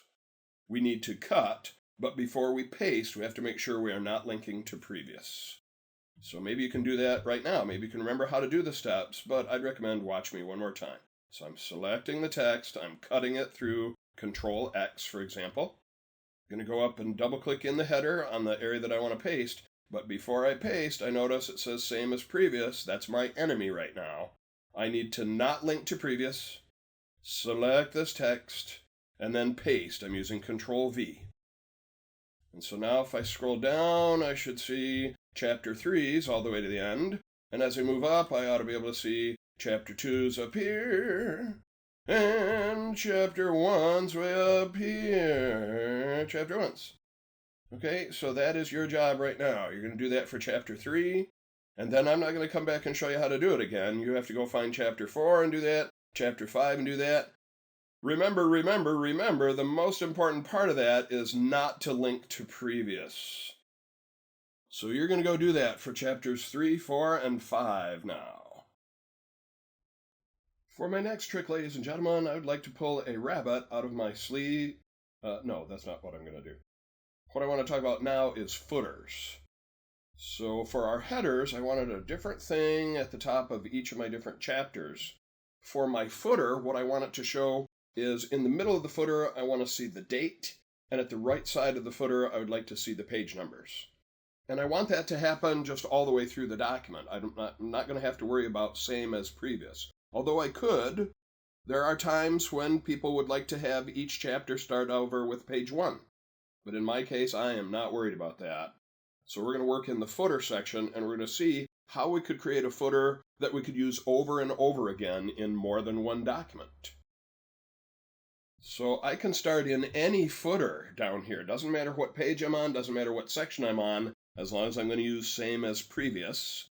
Maybe just to sort of make sense here, I'm going to go to the top of the document. I don't have to, but I'm going to. So I'm double-clicking out of the footer. I'm going to use my Control-Home keyboard shortcut to get up to the top of that thing, where it nicely says Chapter 1. I'm digging on that. Now, I would like to insert a footer. And when I say insert a footer, I'm giving you a big clue. It's under the Insert tab, the same way header was. So I'm clicking on Insert. I'm going to go over here to Insert a footer. And in this case, I would like to have 3 placeholders down here. So instead of blank, I'm going to go with blank 3 columns. And it drops that down in my footer, 3 separate placeholders. Now, I either have to type something in there or remove them. Otherwise, I will actually see the words type here, and that would be an awful thing. So for the first little placeholder, I'm going to click and tap the delete key. And then I'm going to go to the second little placeholder and click. And now I've got a whole ribbon up here of stuff I can do in my header and footer, like insert the date and time. So I'm going to click on that right now, inserting the date and time. It says, how would you like the date and time to look? I'm going to go with the little short date here. And notice a checkbox that says update automatically. So that means every time I open this document, it will show that day's date down there at the bottom. And that can be handy if I occasionally come and update this file, and when I print it out, it'll have the date of the printout, and that way maybe I can look at 2 different printouts and figure out which one was the most recent, which one had the latest changes in it. On the other hand, if I would like it to show the date at which I last edited it, and not have it update automatically every time I open it, then I would uncheck that. But in my case, I would like it to update automatically so that every time they open the document, it shows that day's date in it. So I will leave that check marked and I'll choose OK. So there is today's date. And then the other thing I said I want to put it in there was the page number. So I'm going to click where it says type here over at the right-hand side. And I've got a thing up here about page numbers. Now, when I click on that, I've got all kinds of choices. Top of the page, bottom of the page, page margins, blah, blah, blah. I have, through my experience, discovered the best way to do that is select the place where you want the page number to be, and then go with this bad boy right here, current position. That way I'm not going to get any surprises about having it appear someplace that I wasn't quite sure of. So, hovering over a current position, I see a little pull-down list of page numbers, where I could have it just the page number or the word page and the page number. If I scroll down just a little bit, there is one of them down here. By the way, there's only one of them here that shows page X of Y. So that'll show me what page I'm on and the total number of pages, and that's the one I like. I'm going to click on that and drop it right in there. So it says I'm looking at page 1 of a total of 15 pages. And if I scroll down, it says that on every single page. By the way, just a little keyboard shortcut. If I'm in the header or footer section and I tap the down arrow key, it goes to the next header or footer section. Down arrow again goes to the next header or footer section. And so this way I can see it's going to have today's date and the page number on every single page, and it's just fine with me if it's same as previous. So now it's your turn. Let me just remind you what we did. First, we didn't have a header or footer. Well, we had a header, but we didn't have a footer. So in this case, we went to Insert. We wanted to insert a footer this time. We chose the blank 3 columns. Then we deleted the leftmost placeholder. We put today's date in the center placeholder. And we put the page X of Y in the right side placeholder. Your turn to go do that. Come join me. In our previous lesson, we just saw how to insert a footer, and I promised that we would have a way to save that for future use. It's time to talk about how to do that. So when I'm in a footer, one of the ways to get there, just double-click in the footer area. Now I'm in the header and footer design ribbon. When I click on the pull-down arrow for footer, you'll notice there is a choice down here about save selection to the footer gallery. Also notice that it's grayed out. Any theories as to why save selection to footer gallery would be grayed out? What does it usually mean when something's grayed out on a menu? it means it's unavailable, but it also usually means that if I did something else first, then that would become available. Save selection to the footer gallery. I have not made a selection. That's why it's grayed out. So I'm going to go make a selection. I'm going to double click in the footer section, and maybe I'll move out here into the left margin so I get my up pointing right arrow. A single click selects that whole line. Now that I have a selection, I can go to the footer pull down arrow, and I can say, oh look, save selection to footer gallery. Opens up this lovely dialog window. So it says for the name, it's just going to put in the things that I've typed in there, and that's going to look kind of weird as the name of a footer. So I'm going to replace that name with, let's see, what's in it? Date and page number. And that would be the name of my personal footer that I've created. And it's got a category here called General. And you wouldn't know it now because you just have never seen it. My experience tells me if I leave that as the category called General, then my saved footer is going to be down at the bottom of the list of footers that are available. So I have discovered through a little bit of practice that if I switch that from General to something called Built-in, yes, I understand it wasn't really just built-in, but we're going to make that choice, Built-in. And then I got one more secret. If I choose Built-in, it'll put it in a group of choices near the top of the list of footers. And then I got one more secret here. If I go up and click at the beginning of the name and start it with a space bar, alphabetically spaces come before A's and B's and C's. So because of the built-in, it'll be in a group at the top of the list, and because of the space bar, boy, it'll be almost at the very top of the list. The only two that will be above it were the ones called blank and blank 3 columns. So again, reiterating here, I selected the text, I went to footer, I chose save selection to footer gallery, opened up this dialog window. We're naming it spacebar date and page number. Going to put the category as built-in, and then I'm clicking on OK. So what did that achieve? Well, the next time I need to insert a footer, I go up here to footer, and there's mine, date and page number. The only two above it are the blank and the blank 3 columns. Everything else that used to be down there is still below there, but mine is near the top. So it's your turn to do that. You select it, turn it into a footer, do the naming thing where you start it with a space, and put it in the built-in category. Your turn to do that. Hope you're having some geeky fun along the way by now. The next subject on our agenda is to put a nice cover page on this report. And there are some really nice pre-created cover pages that are available. Now, you don't have to be sitting on page 1 to see this happen, but I usually like to. So I'm going to double-click out of the footer section so that I'm talking in the main text area now, and I'm going to use my old friend by now, Control-Home, to go to the top of that document. So here's what my first page looks like right now. And what I would like to do now is insert one of the pre-created cover pages.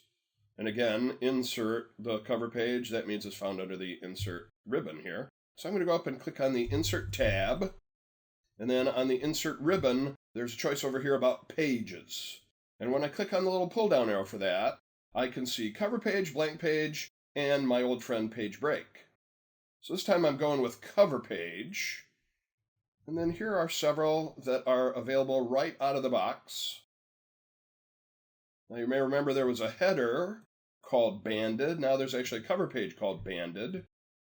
Well, if I scroll down just a little bit, I kind of like this one that says Filigree. I used to work in a jewelry store. A filigree ring has little cutouts in it, in the band itself, so you can see through the ring to your finger. And they'll have all kinds of decorations and stuff on like that on a filigree ring. So I'm going to choose the filigree cover page. And there it is. It drops it right in there. Now, it always puts that at the beginning of the document, no matter what page I was sitting on when I did it. And you can't have more than one cover page. Well, actually, you can if you go through a bunch of finagling, copying, and pasting, but there's no real use for having more than one cover page. Now, you notice on the cover page, it's got a place for the document title and a place for a document subtitle. And if you don't either erase or type something in those places, then when you print the thing out, it'll say those words, document title, document subtitle. So I can see up in the title bar, the name of the document is Section Breaks Mod 2 blah blah blah. That doesn't mean that's what the document title has to say. Maybe this document is about how to use Microsoft Word for various methods. Now I'm noticing up at the top of the screen, the name of the file is section breaks. But maybe what the document is about is using Word 2016. So I'm going to click in the document title, and I'm going to type that in as the title for this document, using Word 2016. Now you can see in this case it's set up to use all capital letters. You can change that if you want, but looks kind of cool. And then for the document subtitle, if I've got one, I could put it in there like my byline, have my name in there. Or if I don't want to put anything there, I just tap the delete key and get rid of it. And when I click away, let's see. So if I do a print preview right now, you'll see it'll actually have that document subtitle thing there. So what I'm going to do is try to totally delete it, tapping the delete key, and then maybe even click on the subtitle little name there, and delete that one more time. And then when I click away, I'm left with just a little paragraph mark, and that's not going to print. And again, as I go to File and Print, so I can see a print preview, I can see the words that I put in there, and I don't see any subtitle. So getting rid of that subtitle was a little bit difficult. I kind of had to delete it twice.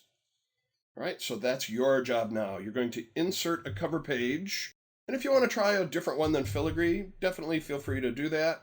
Just make sure that every one of the placeholders either is deleted or has something in it. So go insert a cover page, everybody. If you haven't done it recently, this would be a good time to go and save all of your open documents. And then let us start a brand new document. Now, I mentioned this next thing in Module 1, but maybe not everybody has actually checked out Module 1, so let me just mention it here. I want to start a new document. One of the ways to do that is to go up to my File tab.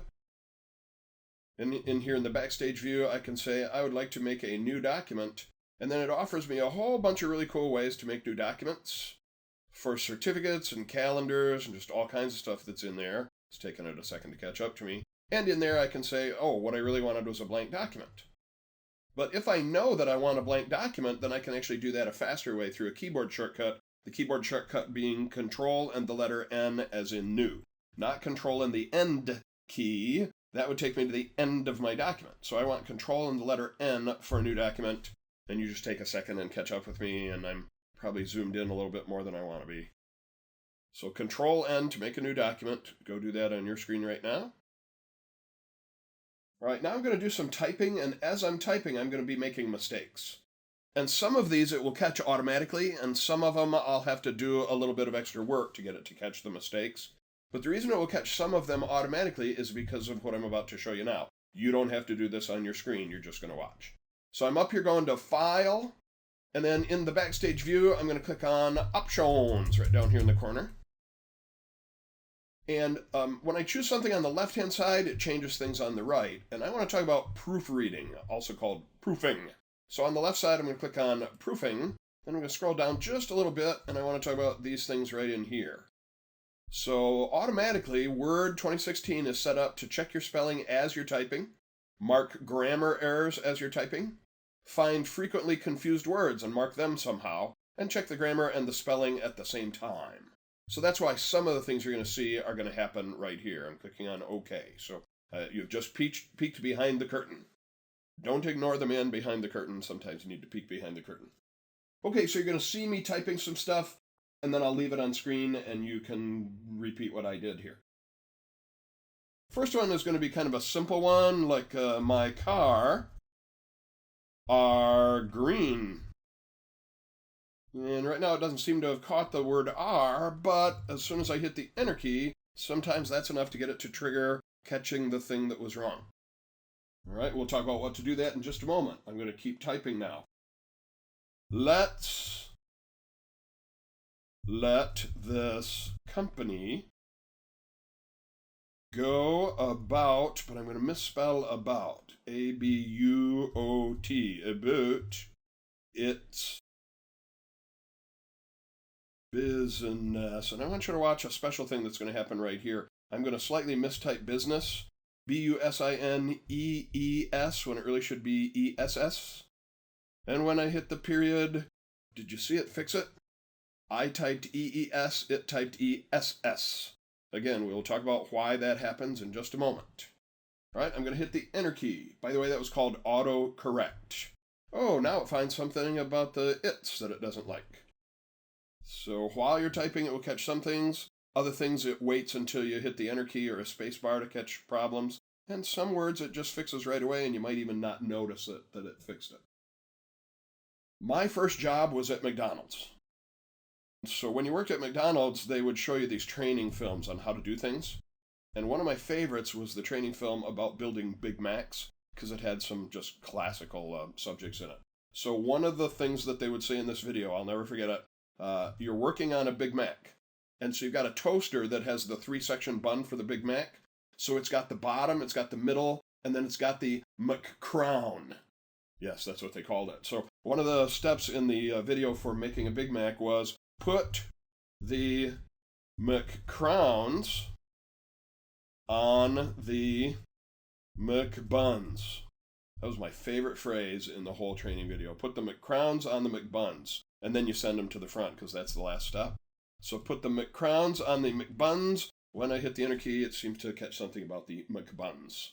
So I'm going to leave this on screen. I would like you to go to your window and type things the way I did. And remember, when you type in business, try to type a EES. And as soon as you type a period and hit the Enter key, it might not even wait that long. It might just fix it while you're typing it.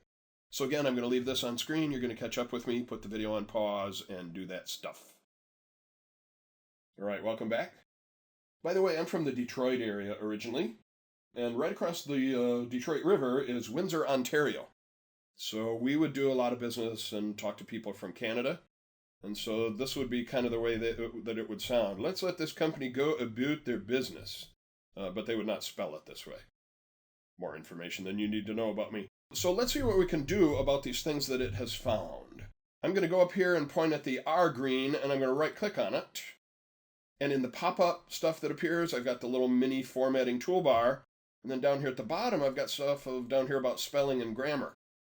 And so it's suggesting that I should use the word is. And if I click on it, it'll replace it. But maybe I'd like to figure out a little bit more information about what's wrong with that word. I'm going to slide down here and click on grammar. And that opens up a little window pane over at the left side that says, all right, here's the word that's wrong. Here's what we're suggesting. And if I click on change, it'll just fix it. Or if I want to read more about it, I've got a little arrow down here that I can click on and scroll down a little bit, and it's telling me what's wrong with it. The subject and the verb should agree in numbers.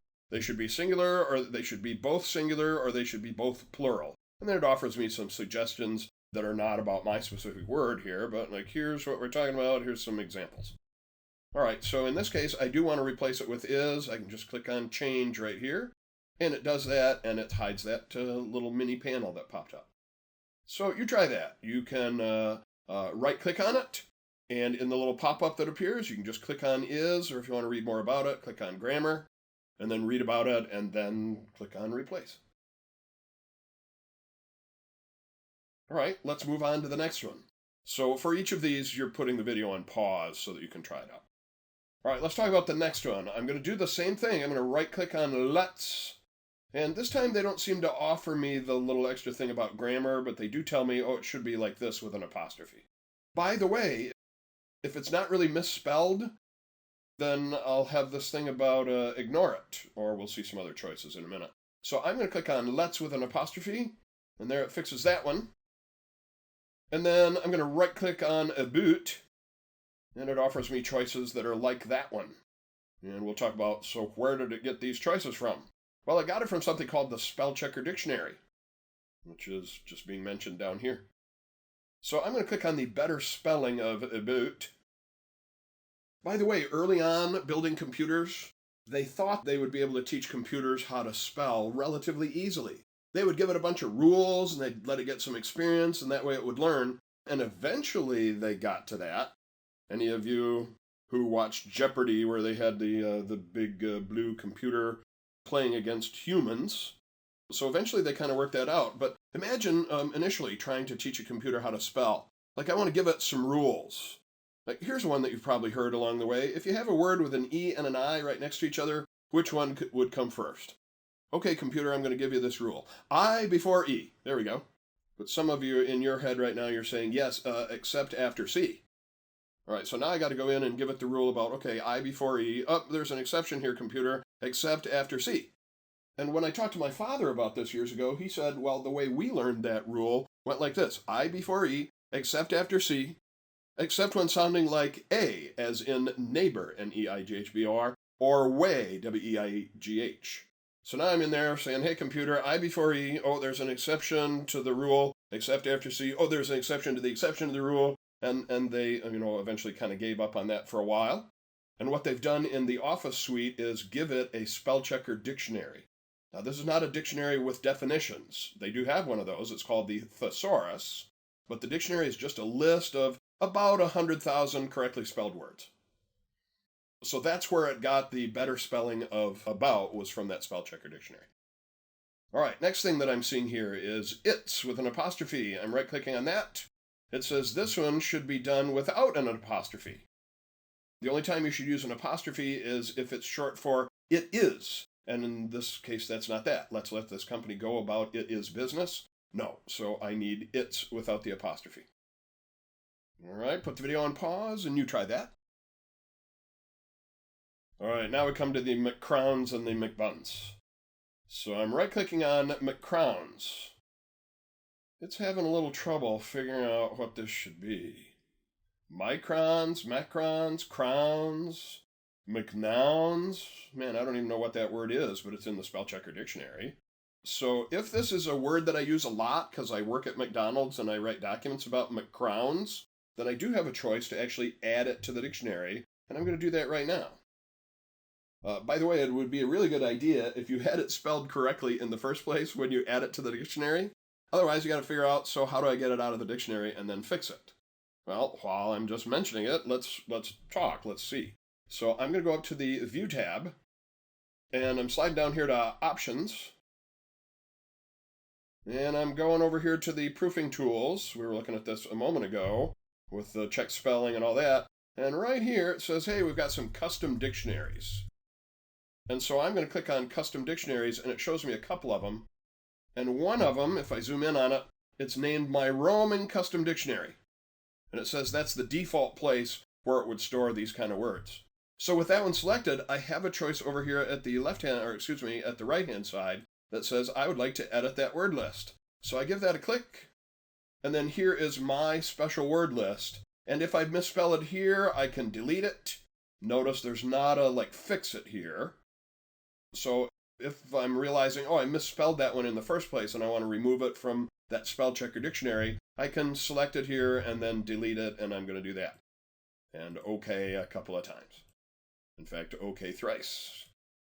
There we go. So now it's misspelled again, and I don't have any better phrase for that. So we could do the same thing with McBuns. By the way, the red squiggles are not going to print. So if this is just a one-time thing and you don't want to add it to the dictionary, leave the red squiggles there. That's fine. All right, so try that out. Right-click on the word McCrowns and add it to the dictionary. And then to remove it from the dictionary, you go to File and Options, Proofing, Custom Dictionary, Top Default Dictionary, edit the word list, click on the word, and delete it. So that's your job for the next couple of minutes here. Put the video on pause and go do all of that stuff. All right. Now, I'd mentioned that there are some things that it won't necessarily find on the first pass through, but there's another way to get it to kind of start over again. I'm going to go up here to the Review tab. I'm going to click on that. And then I've got a choice in here about the spelling and grammar. And I'm going to click on that. And right now it starts wherever my cursor was and checks forward from there. And here are words that are in the spell checker dictionary that it found. And I'm going to say, no, I don't really want to do any of those. I'm just going to say ignore all for the moment. And then it finds this one that's wrong. I'm going to say, yep, ignore that one as well. And now it says, all right, that spelling and grammar check is complete. Sometimes it will find things that it didn't find previously. So I'm just saying, after you fix the things that it found automatically, run that spelling and grammar checker again. And then one more thing that's really important, there are still things that it won't find. You still have to eyeball your document and go through it and see if there are things that it didn't find that you would like changed. So you still need to go through and check things by eyeball, but it's kind of nice to feel like somebody's watching your back. In this case, Word itself. Now, I had mentioned that there were a couple other things we were going to talk about, so let's look a little bit more about the proofing tools. For example, let's say I would like to find a different word for the word company. So I'm going to go just click in the word company to put my cursor there. I don't really need to select the whole thing, as it turns out, for this. And under my review tab, where I was doing spelling and grammar a moment ago, that pulled things in from the spell checker dictionary. But I said that dictionary doesn't really have definitions or synonyms. The thesaurus does that. So I'm going to click on the thesaurus. That opens up a little control panel over here, where it is now showing me synonyms for the word business. Corporation, firm, concern. And then as I scroll down some more, it says, oh, there's another definition for the word company, and it's companionship. And so sometimes they'll have the noun version of it, they'll have verb versions of it, they'll have multiple, sort of versions of a word and words that you could substitute for that. So let's say that I would like to change this to corporation. I am tempted to just click on corporation, because that's what I did when I was running my spell checker or my grammar checker. But watch what happens when I click on corporation. Didn't do anything over here. What it's doing instead now is looking up synonyms for the word corporation. Oh, and it says one of those is company. Yeah, okay, there's a big circle. So if I want to go back and look at company again, I can either click on company, or there is a little arrow here where I can go back to a previous one that I was doing. Click on the little left arrow, now I'm looking at company. So how do I get corporation in there in its place? The secret in this case, if I click the little pull down arrow, I see a couple of choices called insert or copy. Alternatively, if I right click on corporation, I will see those choices about insert or copy. Copy means take this word corporation and put it on the clipboard waiting to be pasted someplace. If I want it to replace the word company right here, then I would use insert instead of copy, and that's what I'm about to do. Insert. There we go, now we got the word corporation instead of company. Right, your turn to try that. So you're going to go click anywhere in the word company.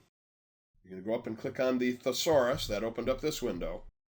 Find a word over here that you would like to replace it with. I would recommend don't use the word business, because that would say, let's let this business go about its business. I don't know, I guess that could be kind of cute, but, be careful about those kind of things too.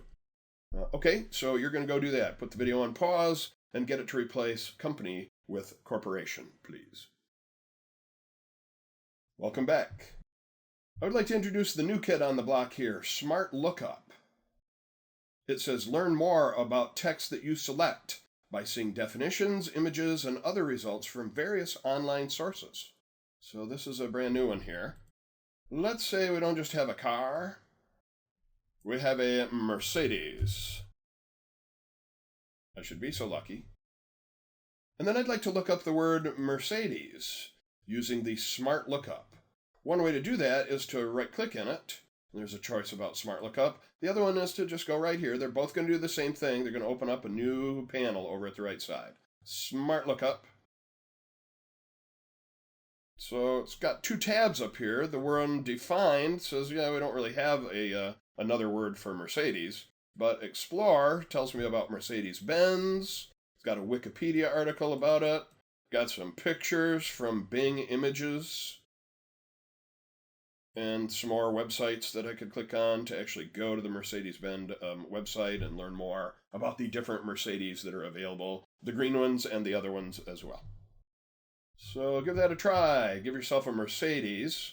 I wish we could actually make that happen through this class, but make believe you have a Mercedes, and then click in it and do the Smart Lookup and see this new thing appear over here. Put the video on pause. Talk to you in a minute. All right, welcome back. So I'm going to hide both of these little task panes at the right side. I'm going to hide the insides. I'm going to hide the thesaurus. Now I want to talk about a thing that we saw happen here, where I mistyped the word business and it didn't flag it, it just fixed it. That's something called autocorrect. And we're going to see that there is a list of commonly misspelled words and their better spellings. And it can be used in a couple of different ways that we're going to see. So I'm going to click right at the end of that last sentence. I'm going to hit the Enter key. And I'd like you to watch it do a couple of these. I went to, and I want to type the word the, except I mistype it, T-E-H. You see me typing T-E-H. When I hit the space bar, it says, oh, you probably meant T-H-E. And if I'm just typing along and I misspell it like that, I won't even see it fix it. It just does it. So I went to the store, and I'm going to misspell it, A-D-N, and I bought a Mercedes. Must have been a heck of a store there. So that was a couple of examples of something called autocorrect. Now, maybe you have words that you realize from your experience that you commonly misspell, and you'd like to add them to that dictionary. There's also a couple other things we might use this for. So first of all, let's go see what this autocorrect list looks like. So I'm going to go up here to File, and I'll give you time to do this in a minute. You know how it goes. You watch me first, and then you try it. So I'm going up to File and Options, and I'm going back to that proofing section where we were talking about the custom dictionaries, the things that it automatically is looking for. And then in the upper right corner, here's the bad boy I'm looking for right now, autocorrect options. I click on that. Here comes a list. So up here at the top, we have things that it's looking for all the time, like 2 initial capitals. Here's an example of it. Or if I type a sentence and I haven't capitalized the first letter, it'll do that for me automatically. We've all had this happen where you've accidentally hit the caps lock key and it's typing everything reversal. It can try to look for those things and automatically fix it while you're doing it. Also, as I move down a little bit here, it's got a list. On the left side, it's the misspellings, and on the right side, it's what to change it to. For the moment, let me just scroll down in there. And then I'll zoom in a little bit. So, about the should be replaced with about space the.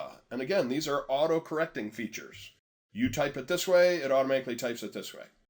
So you could go up right in here and type some word that you know you commonly misspell, and then type the better one in here. You might have to go look it up in the dictionary first to see what the better spelling is, but this way you could create things on this list of your own. You would type in the bad one, type in the good one, click on add, it would now be in this list. Now I kind of scrolled past a couple of things that were in there that I should go back and talk about for a moment. So if I want to make a copyright symbol, I can type parentheses around a lowercase c, and as soon as I hit the space bar, it'll replace it with a copyright symbol. We've got the old school smileys in here, so you could type one of the old school smileys and it'll fix it up with a new school smiley. But there are other things that I've seen people use this for. Let's say that I work for Dr. Norval Knockenlocker, and I'm supposed to sign his name at the end of every document that I send out to his customers. And so I'm always in there, all right, how do I spell Knockenlocker? So I'm going to set a thing up, so maybe I'll just type Dr. K, like maybe even just DRK. By the way, these need to be letters that you would not normally just type in the course of typing a normal document, at least not these 3 letters and then a space. So I'm going to type in DRK as an abbreviation for Dr. Knockenlocker. And then on the right-hand side, I'm going to spell his name in there. Dr. Knockenlocker. All right, got one more step to do here. I'm going to click on Add. Now, let's see this in action. I'm going to OK my way out of here. You can see it on the list down here. So I'm clicking on OK, OK twice, and now I'm going to put in his name. DRK. I hit the space bar. Dr. Knockenlocker. Now, you could set up a thing so that when you typed a couple letters, it could type your name. I can see that it's got a little problem with Knockenlocker here. What could I do about that so that it wouldn't flag his name, assuming I've spelled it right here? Remember how we could add it to the dictionary? I could right-click on it, and I could add it to the dictionary. Again, make sure you've spelled it right the first time, otherwise you gotta go remove it from the dictionary.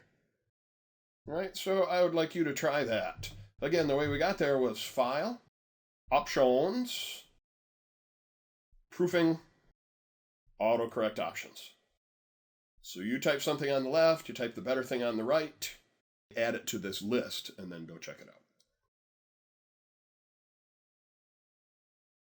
So I'm closing all of those little windows. So I tell you a little story about the autocorrect feature. So you don't have to do this with me. I'm going to go up to File. I'm going to choose Options. I'm going to go to the Proofing. I'm going to go to the autocorrect options. So one of my fellow teachers is a guy named Alex.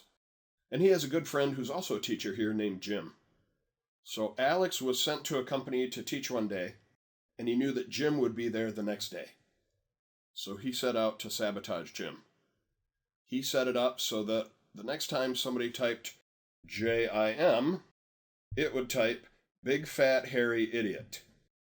And he knew Jim would know how to fix it, but he also knew Jim would be in a hurry in the morning, like typing stuff up on the screen. Hi, I'm Jim, and this is what we're going to teach here.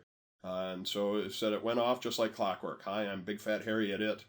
And everybody, there was this like big gasp in the room, and he had to look up to see why they were gasping. And he knew who had done it. He said, Alex. So they were both telling us the story later on. Now, I'm not suggesting you do that to any of your coworkers. Silly little note there. A little bit of a brain break. I don't need this document for anything more, so if you just finish the previous section here, feel free to close this document. So one of the ways to do that, I can go to File and Close. It asks me, do I want to save it? And I will say, no, thank you. So let's go open another file here to play with for our next subject. So we can go to File and Open, or you can use Control-O. Going through File and Open. I get to this window, I'm going to go Browse. And I'm going to go take advantage of the fact that I made a little shortcut over here. So I'm going to go over here and click on my Word sample files. And I'm going to scroll down a little bit. I'm looking for one named Finding Text. Finding Text for Mod 2. So I'm going to double click on that one. Here comes Finding Text.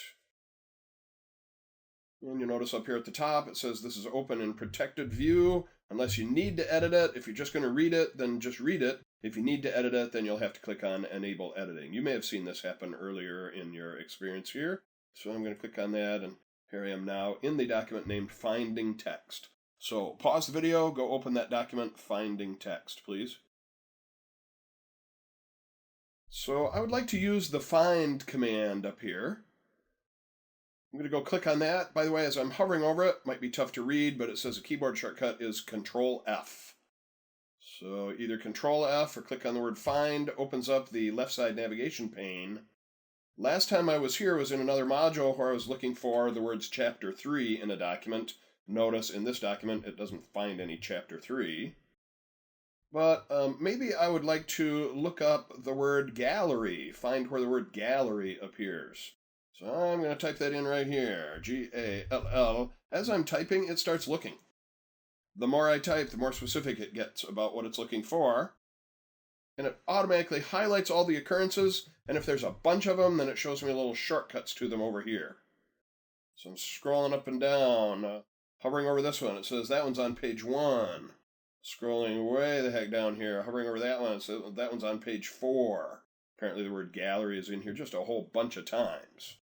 Now, maybe I want to replace that word just once with some other word. Well, we've seen we could do that through the thesaurus, for example.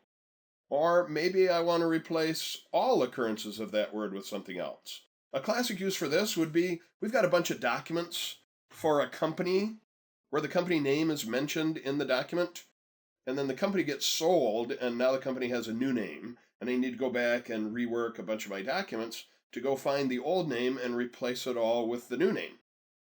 So we do have a couple of different ways to replace things. I'm going to go up here and click on the little pull-down arrow next to the word gallery.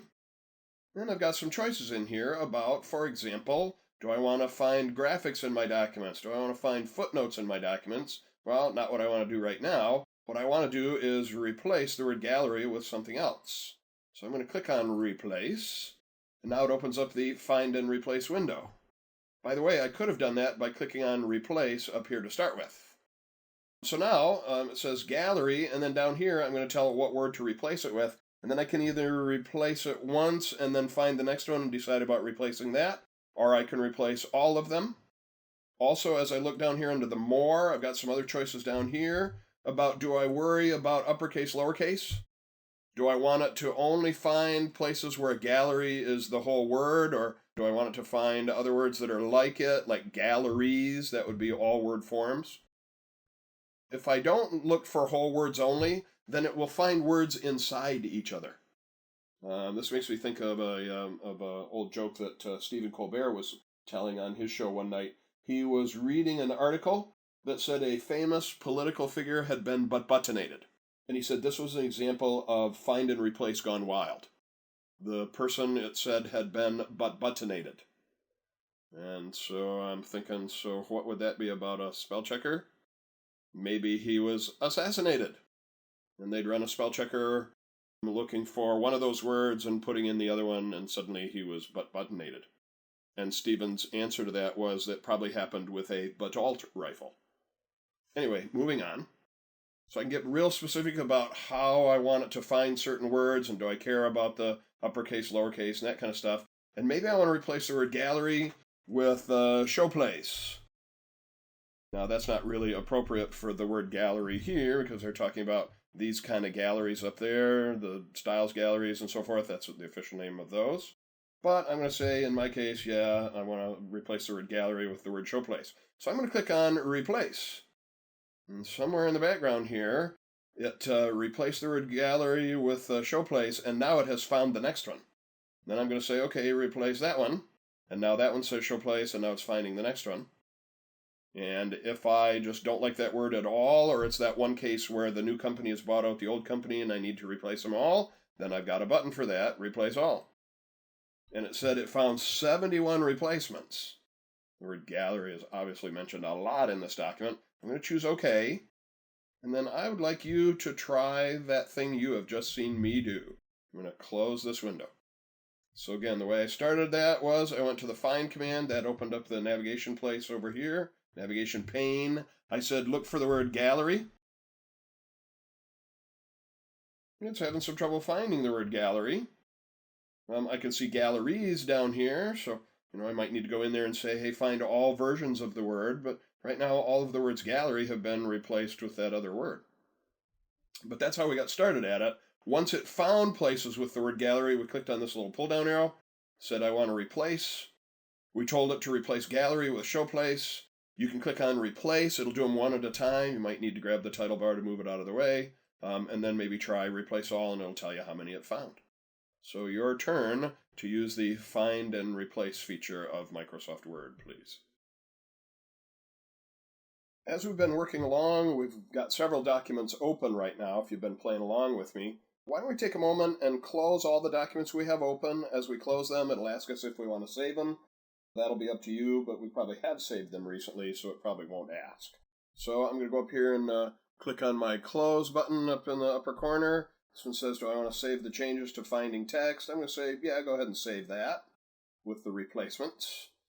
All right, so module 2 large document. I'm going to close that one the same way. You can also go to File and choose Close. By the way, keyboard shortcut for close a document, I believe, is still Control-W. So again, File and closing this one. Mine says, do I want to save it? Section breaks for mod 2. Sure, I'll save that. And it finishes closing it. Now, eventually along the way, probably as you get to closing the very last document, you're probably going to see this. You have modified styles or building blocks, such as cover pages or headers. In our case, it's a footer.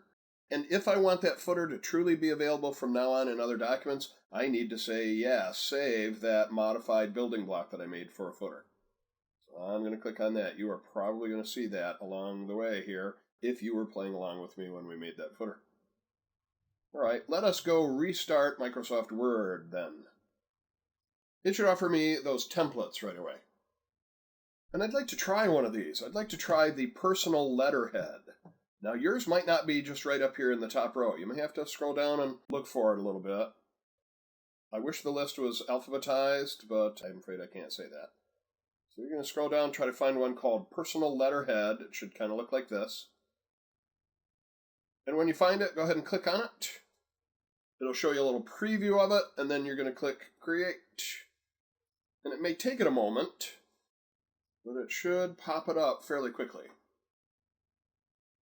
So it's taken who I'm signed in as, thrown that up here, got little placeholders for street addresses and so forth. Now right now, as I try to click on the placeholders for the street address and so forth, it seems to be a little tough here. I'm trying to click on it, I'm getting nothing. If you will double click on it, you'll discover, oh, that's actually up in the header, and that's why you couldn't get to it at first. But now you can. You can modify whatever you want there. So put the video on pause and do what you saw me do. Open up that template called the personal letterhead. It'll show you a preview. You'll click Create. You should be where I am, and then you can double click up here for the street address, and you'll be in that placeholder. So go catch up with me, everybody. So you could go up here and modify the street address, your telephone number, your email, those sort of things, and that way that would be in this document the next time you open it. One of the things that's cool about a template file, I'm sure that we've all done this. I need to make it a document this year that's very much like a document that I created last year. So I'm really tempted to open up last year's document and type in the new information, the new location of the party that we're inviting them to, the new price of whatever thing I'm trying to sell them. And then if I make this mistake, if I go up and click on the Save button, what have I just done to last year's document? I've destroyed it. I've replaced it. Microsoft would say, you have updated last year's document. I have a little different name for that. I would say, you have stomped and folded and mutilated last year's document and replaced it with this year's document. One of the cool things about a template is you can modify it, add new things to it, and then when you click the Save button, it will not destroy the template. It will create a brand new document every single time. And then we'll come back and talk about, well, what if there are certain things that I want in there every single time? Maybe I'll make a template for myself. So we're going to look at those two levels of using templates. All right, so if you want to take a minute and fill in your street address and telephone and that kind of thing, well, I take a minute and do that now. I'm not going to do that right now, but feel free to do that if you like. Put the video on pause and then come on back. So let's imagine that I have done that, and now I want to use this template for a particular thing. So I'm going to double click down in the regular text, gets me out of the header. Says I could click to select a date. Select a date. I click on it, I get a little pull down arrow here with something called a date picker.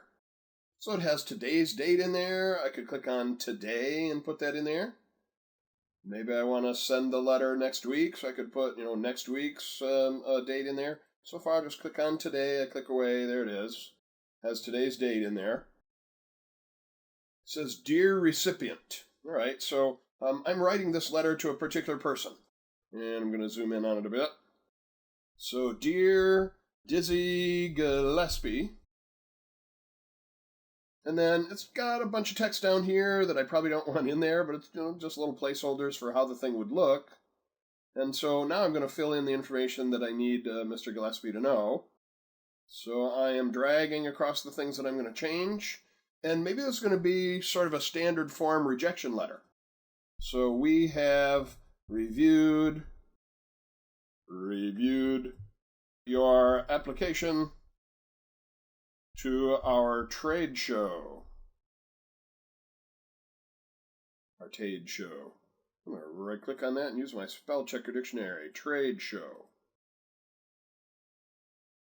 We find that the products you have offered are not appropriate for our trade show. Please reapply with different products if you wish. Now notice I see the red squiggle there. If I stop my typing and go fix it every time I see a red squiggle, it really slows me down. So a good habit to get into is just keep typing, ignore the little red squiggles, go back and fix them at the end. So please reapply with different products if you wish. And down here we got warm regards and my name in it. All right, now I'm going to go back and right-click on any mistakes, grammar and spelling mistakes and so forth, and fix them up. And now this document is ready to go. So I can actually just click Save. I don't have to worry about Save As because I'm starting with a template. So I'm going to go up to File. I'm going to choose Save. I'm going to browse for a place to put this. I don't want to put it on my corporate OneDrive just yet. So I'm going to click on Browse. And you'll notice right now it's ready to make a Word document. And it's not going to write over top of the old one, my template. So I'm going to save this Word document. Maybe I'll put it in my finished documents folder that I created for my lessons. So I'm going to drop it right in there. And I'm going to call it Gillespie Rejection Letter. So I'd like you to try that. You've filled in your name, your street address, and so forth, put in today's date, write a little letter to somebody, maybe make it a rejection letter, and then click the Save button, put it in our Finished Documents folder, and name it something appropriate for what text you filled in there. When I left off at the end of the previous lesson, we had just used a template to create a document, and one of the big points of why we would use a template is you can modify the document and choose the Save button, and you're not destroying the original. The original is still, shall we say, virginal. So I'm going to close this one document right now, and then I'm going to start Word again. So the next time I want to use that particular template, it should be a little bit higher on your list now. You can go click on Personal Letterhead Template. I'm going to create it. A little faster way, you can double click on it. So it's creating it right now. And you can see it's back to the original. Select a start date, dear such and such, and blah, blah, blah. So all that stuff that I typed in there did not affect the original template. But what if I send out a lot of rejection letters just like that one? We don't like what you offered us, but feel free to reapply with other products. And maybe that's just going to be kind of a generic letter that I send out to a lot of people, and I don't want to have to retype all that stuff all the time. So what I'm going to do is make a template for myself that has that stuff that's not going to change every time. My street address, city, state, zip. I still want to have the part about select a date. I still want to have the part about select a recipient. But I will rebuild that stuff that I had just said about, you don't qualify with what you've offered us so far, but please reapply with other products. So I'm going to change this up, and I'm actually going to save it as a template this time. So put the video on pause. I would like you to reopen that template. It should be just as it was when you first found it. So this time go in there, enter your street address, city, state, zip, the stuff that's not going to change every time, and then come on back. You'll discover I have done a similar thing by the time you get back. All right, welcome back. I've made up a street address here, 123 Elm Street. I'm thinking of Freddy Krueger, I guess. Really dating myself there. So every time I use this, I want to be able to select the date. I want to be able to fill in a recipient name. Caught a little grammar thing here. I wanted it to say we have reviewed your application. So I filled in basically the same stuff that I sent to Mr. Gillespie earlier. I guess I should be nice and put a period at the end of that sentence. So why don't you take a moment and basically duplicate what you see here. I'm going to leave this on screen. You're going to pause the video. You're going to go change these things, please, and then come on back. We're almost done. So these are words that will not change every time we send this out. Maybe I want to have this as a template called rejection letter. That means we need to save it specifically as a template and not as a document. So this will be a save as command. You're going to watch and then you'll do it. So I'm clicking on File. I'm going to Save As, or I can use my keyboard shortcut F12. I'm going to browse for where to put this thing. Now, just offhand, it's ready to put it in the My Documents folder, and it's ready to make a Word document, and whatever were the first words in the document, it wants that to be the file name. All right, so I'm going to change that. I'm going to name it Rejection Letter Template. I don't have to put the word template on there. Maybe I'll just call it Rejection Letter. I'll know that it's going to be a template. And then right down here, where it says Save it as a Word document, I'm going to click, and I'm going to tell it specifically, save it as a Word template. Save as a Word template. Now suddenly a special thing has gone on in the upper part of my save window. Notice it's not ready to put it in the My Documents folder anymore. It's ready to put it in a folder named Custom Office Templates. That's a default choice for where your personal templates go. And I'm going to let it go there, and I'm going to let it be called Rejection Letter, and I'm going to save it. So now you can see the new name up here, Rejection Letter. And again, you might not be able to see the 4-letter extension on the end of your file names up here, but instead of ending in DOCX, this one ends in DOTX, as in template. All right, so your turn. You've changed words down in here to be the ones that you're always sending out with this rejection letter. And then again, we went to File and Save As. At first we said Browse. It was ready to put it in the Documents folder. But as soon as we said I want to save it as a template instead, then it's putting it in this magic Custom Office Templates folder, and we've named it Rejection Letter. So catch up with me there, finish that off, put the video on pause, and go that far, please. All right, so now we're going to see how to actually use this template. So I'm going to close this document. Happens to be the last one that I have open, so now I have to go restart Word. So I've still got the personal letterhead over here, but that's the generic one. I'm looking for my rejection letter. The list is not alphabetized, but you could spend a long time trying to look for that in this list. You will not find it, because this is the featured list. If I want to look at a list of things that I have created, I have to go to my personal templates. So I'm going to click on Personal Templates. Hey, there's my rejection letter. I'm going to call it up by clicking on it. There it is. So it's got the rejection stuff in it. I have to fill in the date, I have to fill in the recipient, and then I'll send it out. So do that much. You can either close Word or go to File and New. I would recommend that you close the document that's specific for Mr. Gillespie, and then go to File and New, or if that was the last document it had opened when you closed it, it closed Word, so restart Word. And then when you see those templates, let me just remind you of that last step there. When you're looking at the templates, you have to go to the personal templates and then find yours and give it a click, and it will launch that new template with all of the rejection stuff in there. So pause the video, catch up with me. So now I need to send this out to a different person.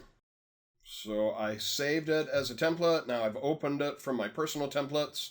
It's got the information that I filled in that doesn't change from document to document, like the rejection stuff. All I have to do is fill in the date and the recipient. So here's my date. Here's my recipient. I'm going to go to Mr. Gillespie's friend, Charlie Parker. Gets the same rejection letter, so I'm ready to save that. File, save. Decide where to put it. Maybe in my case, I'll put it in my finished documents folder over here. And this will be the Charlie Parker rejection letter. Right? I'm not saving it as a template. I'm using the template I created to create a new document from the template I created, from my personal template. All right, I'm finished saving that thing. And there we go. Let's leave this document on screen for our next lesson. So I'm ending this lesson and then go on to the next one. We're going to talk about how could I then take this document and maybe email it to Mr. Parker. So that's what we'll be talking about next. In the previous session, we created this document from a template that we had created. And then what I want to do next is send a copy of this document to Mr. Parker at his email address by involving Outlook. So here in Word, I'm going to click on File. I'm going to choose to share this document. Now notice the default is to save it to the cloud and then allow other people to edit it. And that's really the wave of the future, that kind of collaboration. But in this case, this is just a one-off. This is just an email going out to tell him he's been rejected from the trade show. So I'm clicking on Email. I can send this document as an attachment. I can convert it to a PDF and send it as an attachment. Got several other choices down here. But I just want to send this document as an attachment to an email using Outlook. So I click on Send Attachment. Now it's getting me to sign in to my Outlook program here. I'm clicking on OK to sign in.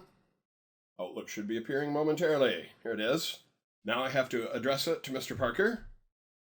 C. Parker at Columbia Records. I don't know if any of you are recognizing these names. Dizzy Gillespie, Charlie Parker. They are legends of the jazz bebop era. I'm a big fan of jazz. In fact, oddly enough, my college degree is in jazz music studies.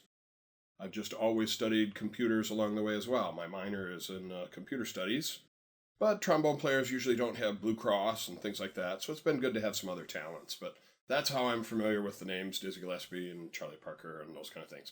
So I gotta tell you, I'm making up an email address because Charlie Parker isn't even alive anymore. So I'm going to send this out to him and, drop a little note to him saying, please reapply if desired. Then we've also got the rejection letter going out here. So when I click on send, it ought to send that email to him.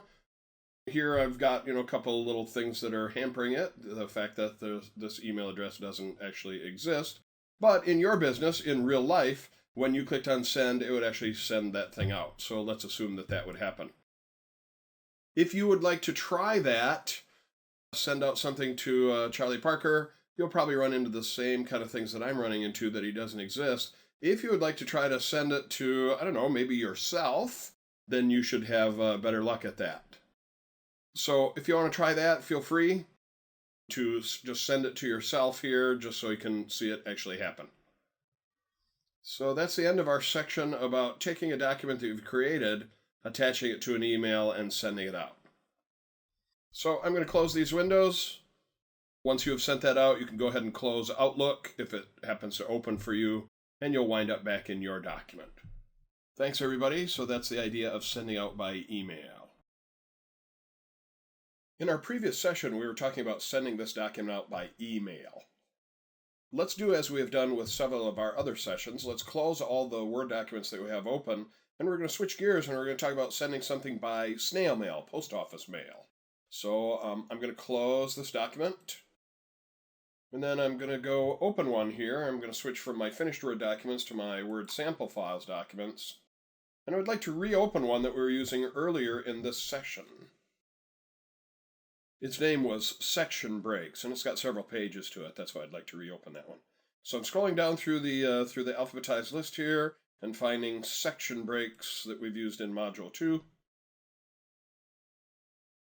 So here's my cover page, and then here's my other pages where we'd set up the headings at the top of the pages and so forth.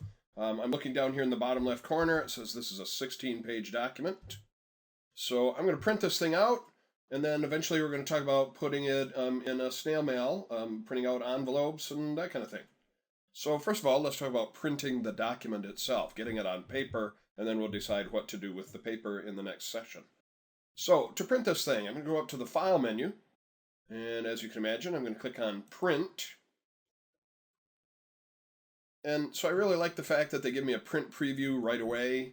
Any of you who have been around Word for a long time, there was an older version of Word where you had to make a separate choice about seeing a print preview.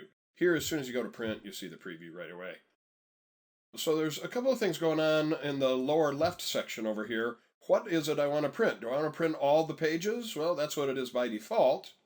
But let's imagine that maybe in the middle of this thing, there's a page that has a coupon for some freebie, and that offer isn't available anymore, and I want to skip that page. So one of the ways that I could choose to not print all the pages is in this box right below, where I can list consecutive pages by putting in a number and a hyphen and then the number after it. And then anything that I want to leave out, I can leave a comma and then choose some other pages. And right now that seems kind of vague, but let me tell you what I'm talking about here. So I could say, let's see, I'm looking at this thing, it says it's 16 pages. I can actually kind of move from page to page to see what things are going to look like. So if for some reason I didn't want to print page 7, let's just imagine that that's the case, I could say for the pages I want to print, I'm going to print pages 1 through 6, comma, 8 through 16. Or I could say 1 through 6, comma, 8 through 12, comma, 14 through 16, something like that. So let me just zoom in on that. I've said give me pages 1 through 6, skip page 7, give me pages 8 through 16. Right below that, I get to choose if I have a printer that'll print on both sides of the paper. I should have a choice about that. Now, I can also do that up here under the printer properties, and this is probably actually a better place to do that. So the properties that are available when you click on printer properties, of course, will depend on which printer you've got, the brand, the model, and so forth. I happen to be set up on a printer here that can print both sides of the paper. So I could say, well, what quality do I want to use for my printouts? I'm going to choose draft. And then under layout here, I get to choose in this printer that will print on both sides of the paper, do I want to just print on one side of the paper? Or if I'm going to print on both sides of the paper, do I want to flip it on the short side, which would be on the bottom? Or do I want to flip it on the long side, which is, used much more often here? So again, the choices that you have in the printer properties are totally dependent on the model and make of the printer that you have. And then down below that, we were talking about this. Do I want to print all the pages? Do I want to print certain pages? And then this word collated. You probably run into this word before. Let's say I'm going to print like 8 copies of this thing, and I need to distribute it to the people in my department. So I'm going to print several copies of this multiple page document. The default setting is that document will be automatically collated. That is, as it says down here, it'll print page 1, page 2, page 3, page 4, whatever pages you said. And then when it gets to the end of that, then it'll print page 1, page 2, page 3, page 4. I can't think of any reason why I would ever want to turn that off so that it wound up printing page 1, page 1, page 1, page 1, page 1, 8 times. Then give me page 2, page 2, page 2, and then I've got to be a human collator? I don't think so. I can't think of a time when I have ever used the uncollated choice. Notice here I can choose the orientation of my page, either portrait or landscape. That actually should have been long ago done. As I was putting together the document itself, I should have made the choice about portrait versus landscape orientation way back when. It would also have been a good idea to choose the paper size early on. We saw how to do those things if you took earlier sessions here. Here I can set up the mirrored margins. Again, those are all things that should have been done long ago. So usually when I get here to the printing stage, about the only thing I choose is what pages do I want to print, what printer do I want to use, any properties of that printer I want to take advantage of, and then how many copies am I going to print. That's usually pretty much everything that I choose about when I decide to print this thing. And then, of course, the last step would be to click on print, and away it would go. It would print out my document. So there's not very many choices they have to go through when you're printing the thing out, but do notice you have choices about which pages and some things like that we've just talked about. So now that we've discussed that, why don't we close this document? Now you can choose to print yours if you want. It's not required, and I'm not going to print mine right now. So I'm just going to step back out of here, and I'm going to close this document. In our previous lesson, we talked about printing out a document, and now maybe I need to take that document and send it by snail mail. And that means I'm going to need an envelope for it, but rather than hand addressing an envelope, why don't I actually get Word to print the envelope for me? So that's where we're headed next. I'm going to start up Microsoft Word. I would like you to do the same thing. Here we go. All right, right now, it's ready to do a blank document, and that's an okay way to start. So I'm going to click on blank document. But now I'm going to switch gears and I actually want to print out an envelope. Now, as I look at the different command tabs that are available up here at the top, I'm wondering where I might find stuff about an envelope. What seems like the most likely place? Oh, I see something about mail here, mailings.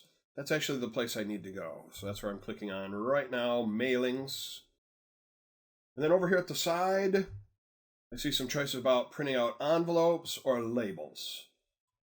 Now, in a later lesson, we're going to start talking about printing out labels for a whole bunch of people at once, or printing out individually addressed envelopes for a whole bunch of people at once. In order to do that, we would need to do something called mail merge. Over here where it says envelopes and labels, these are about one at a time, or maybe a page of the same label over and over again. Why would I ever print a whole page of the same label? Well, maybe it's for somebody that I do a lot of business with, or maybe it's my return address label. So we'll talk about envelopes first, then we'll talk about labels second. And again, this is not individual labels for a whole bunch of people. It's the same label over and over again when we get there. But envelopes first, please. So here I go. I'm clicking on envelopes. It's going to open up a separate little window here. So once this appears, you'll see the dialog window has information about envelopes or labels. So we're going to start with envelopes. Here's a little preview of my envelope. I could have a return address section here, the sending out address here. So that would be called the delivery address. That's why there's a box for that. And this would be called the return address, and there's a box for that. So let's fill some of that stuff in. Maybe the delivery address. So I need to send this to Mr. J.J. Johnson, who is a jazz trombone player, or at least was. And J.J. Johnson, maybe he lives at 10 Main Street in Detroit, Michigan, 48099. And then the return address. So the delivery address is going to appear there on the envelope. Here's my return address. It will appear there. And so I am Dan McAllister from 123 Elm Street in Bakersfield, California, 94333. Now there are some other options down here. If I click on options, then I have some choices about the size of the envelope itself. Do I want to change the font for the delivery address? Do I want to change the font for the return address? If I want to, then I go and choose that, and I make all those kind of choices. And then once I'm ready, I'm going to click on OK. And then I'm going to put that envelope in my printer. Now, I don't know how many of you have ever had to do that, try to get an envelope in your printer and put it in there the right way. Very often on the tray in the printer, they'll have a little picture of an envelope telling you which way you should put it in. Do you want to put it in there with the flap up or the flap down, or what way does it need to be oriented? And if for some reason your printer doesn't have that, what I've done in the past is grabbed a sheet of paper and ripped it into thirds so that I had a piece of paper that was about the size of an envelope, and I drew an X on one side of it, and I sent that piece of paper through to figure out which side of the envelope it prints on. But you're usually not going to have to worry about that. Usually on the printer itself, it's got some little thing that indicates which way you're going to put the envelope in there. And then when you're ready to send it on, then all you have to do then is click on print. And so I'm not going to send mine. You can practice with yours if you like. So you filled in the sending address, you filled in the return address, and then click print and make sure your envelope is in there. So that's how to print envelopes fairly easily, huh? And then when you're finished, feel free to close this dialog window. And then we'll switch gears when we come back. The next session is going to be about printing labels. And in this case, it won't be labels with different people's names on it. It's going to be a bunch of labels with the same information on it. So for the moment, we are done with the printing of envelopes. In our last session, we were talking about printing an envelope. In this session, I'd promised that we were going to talk about printing labels. And again, let me just mention this. This is not a list of labels with several different people's names on each label. This is going to be one page of the same label over and over again. Maybe I do business with one company and I send them a lot of snail mail, so I just want their delivery label all printed out. Or maybe I'm going to print a page of return address labels that I can just slip on envelopes. Instead of printing the envelopes themselves, I'll get an envelope out and I'll put a label on it. Many people find that easier to print the labels and stick them on than printing the actual envelopes themselves. So this time, instead of envelopes, again, if you look, I'm under the Mailings tab here. This time, instead of envelopes, I'm going to go to Labels. And this dialog window should look familiar. It's envelopes on one side and labels on the other. All right, so this time I have only one spot here for the address, whether that's my return address or the sending address. Doesn't really matter. It's just going to be one address here. And then, do I want to print a full page of the same label, or do I want to print just one label? Now, many times the labels come several labels to a sheet. In fact, most often they do that. Very often, well, it depends on the size of the label as to how many labels will actually be on the piece of paper here. So first of all, let's fill in the information about the address, and then we'll start talking about, all right, then what labels do I want to use? So we're going to start out with full page of same label, and we're going to make maybe a return address label here. So maybe fill in your company information or your personal information that you would put on a return address label. Now, maybe I would put it all on one line like that, or maybe I'm going to separate it into multiple lines. Like I'm going to have the street, and then I'm going to have the city and the state, and maybe have the zip code right there on the same line. Next, you'll need to set up the options for the label. What size is it? How many labels go up and down on the piece of paper that they come glued to? How many sideways? How many up and down? What's the size of the label? And so forth. So to do that, we're going to click here on the Options button.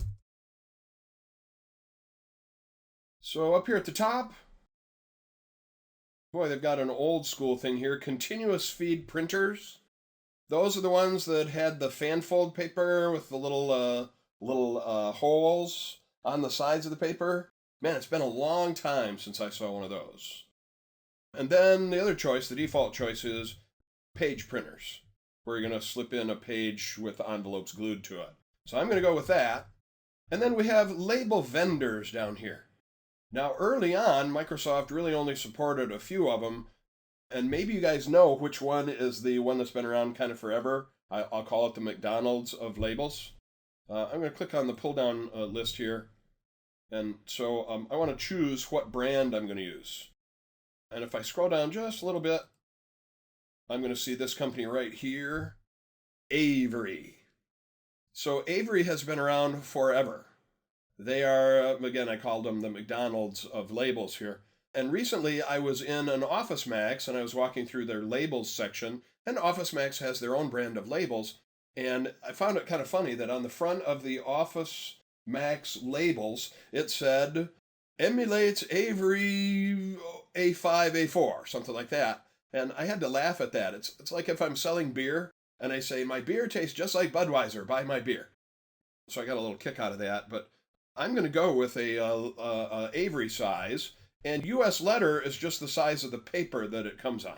So I'm going to go with Avery US letter, and then once I choose that, then down here at the bottom, I've got all kinds of different Avery product numbers here. And probably the two most popular labels from Avery are numbers 2160 and 5160. So I'm going to scroll down through here. I'm going to find 2160. Scrolling a bunch here, getting down to the twos, and scrolling up to get like the 4-digit twos, and I'm looking for 2160. There it is, mini sheet labels, half sheet. So when I click on that, it says, all right, little mini labels, they're an inch high, they're about 2 2/3 inches wide. They come on a piece of paper that's 4 1/4 by 5 inches. Well, okay, that's great if my printer will handle those easily. Let me scroll down and look for 5160. Now, in fact, if right here I type a 5, it will jump past all the 1s and the 2s down to the 5s, which is kind of handy. And now I'm going to go look for 5160. Easy peel address labels. So these actually come on an 8.5 by 11 sheet. They're the same size as the other ones, 1 inch by 2 2/3. They don't come on a half a sheet of paper, they come on a full sheet. So 5160, 2160, the setup is the same for each of them, it's just what size piece of paper they come on. So I'm going with the 5160. What I hope I will never have to do is set up a brand new label where I'm going to define how wide the thing is and how tall it is and how many across the page and all that kind of stuff. Man, I hope I never, ever, ever have to do that. So I'm going to go with one of the pre-sizes here for my Avery labels. I'm going to click on OK. And so I'm pretty much ready to go here. Now, if I'd like to see what that page is going to look like, I can slide down here to this button and say, hey, give me a new document to show me what these labels will actually look like. And I'm going to click on that right now. And here's what the labels will look like. And then the last thing I need to do is put my page of labels on the printer. And again, I might need to test it out to figure out whether it's going to print on the front side or the back side. So what I have done sometimes in the past is just put in a regular piece of paper without any labels on it, make an X on one side of that piece of paper, send it through and figure out, well, did it print on the X side or the other side? And that'll help me decide which way I need to put the labels in before like wasting a whole page full of labels somehow. All right, so it's your turn to kind of finish that off. You were probably doing it with me, but if not, let me remind you how we got started. That was mailings and labels, and we filled in the address of it, We chose which label we wanted to use by going to the options, I went with the Avery US letter size paper, specifically number 5160. Remember, while you're going through this list, if you just click on something and type a 5, it will get you down past the 1s and 2s and 3s to the 5s, and then you have to only scroll a little bit to get the Easy Peel address labels 5160. So we filled in that information. We said, okay, that's the one I want. And then you could just send it to the printer, but I prefer to put it on a new document so I can see what it's going to look like and then send that document to the printer. So it's your turn to do all of that. So set up your labels. Maybe you don't happen to have a bunch of labels right there in the house, but if you want to slip a piece of paper in your printer and see what the labels will look like when you print them out, have at it. And that actually concludes our Module 2. So I hope you've had a good time. I hope you've seen useful things. Hope you'll come back for Module 3 and check out some more of Word 2016. For the moment, this is Dan McAllister signing off. Have a great rest of your day if you're done. Otherwise, I'll see you for Module 3.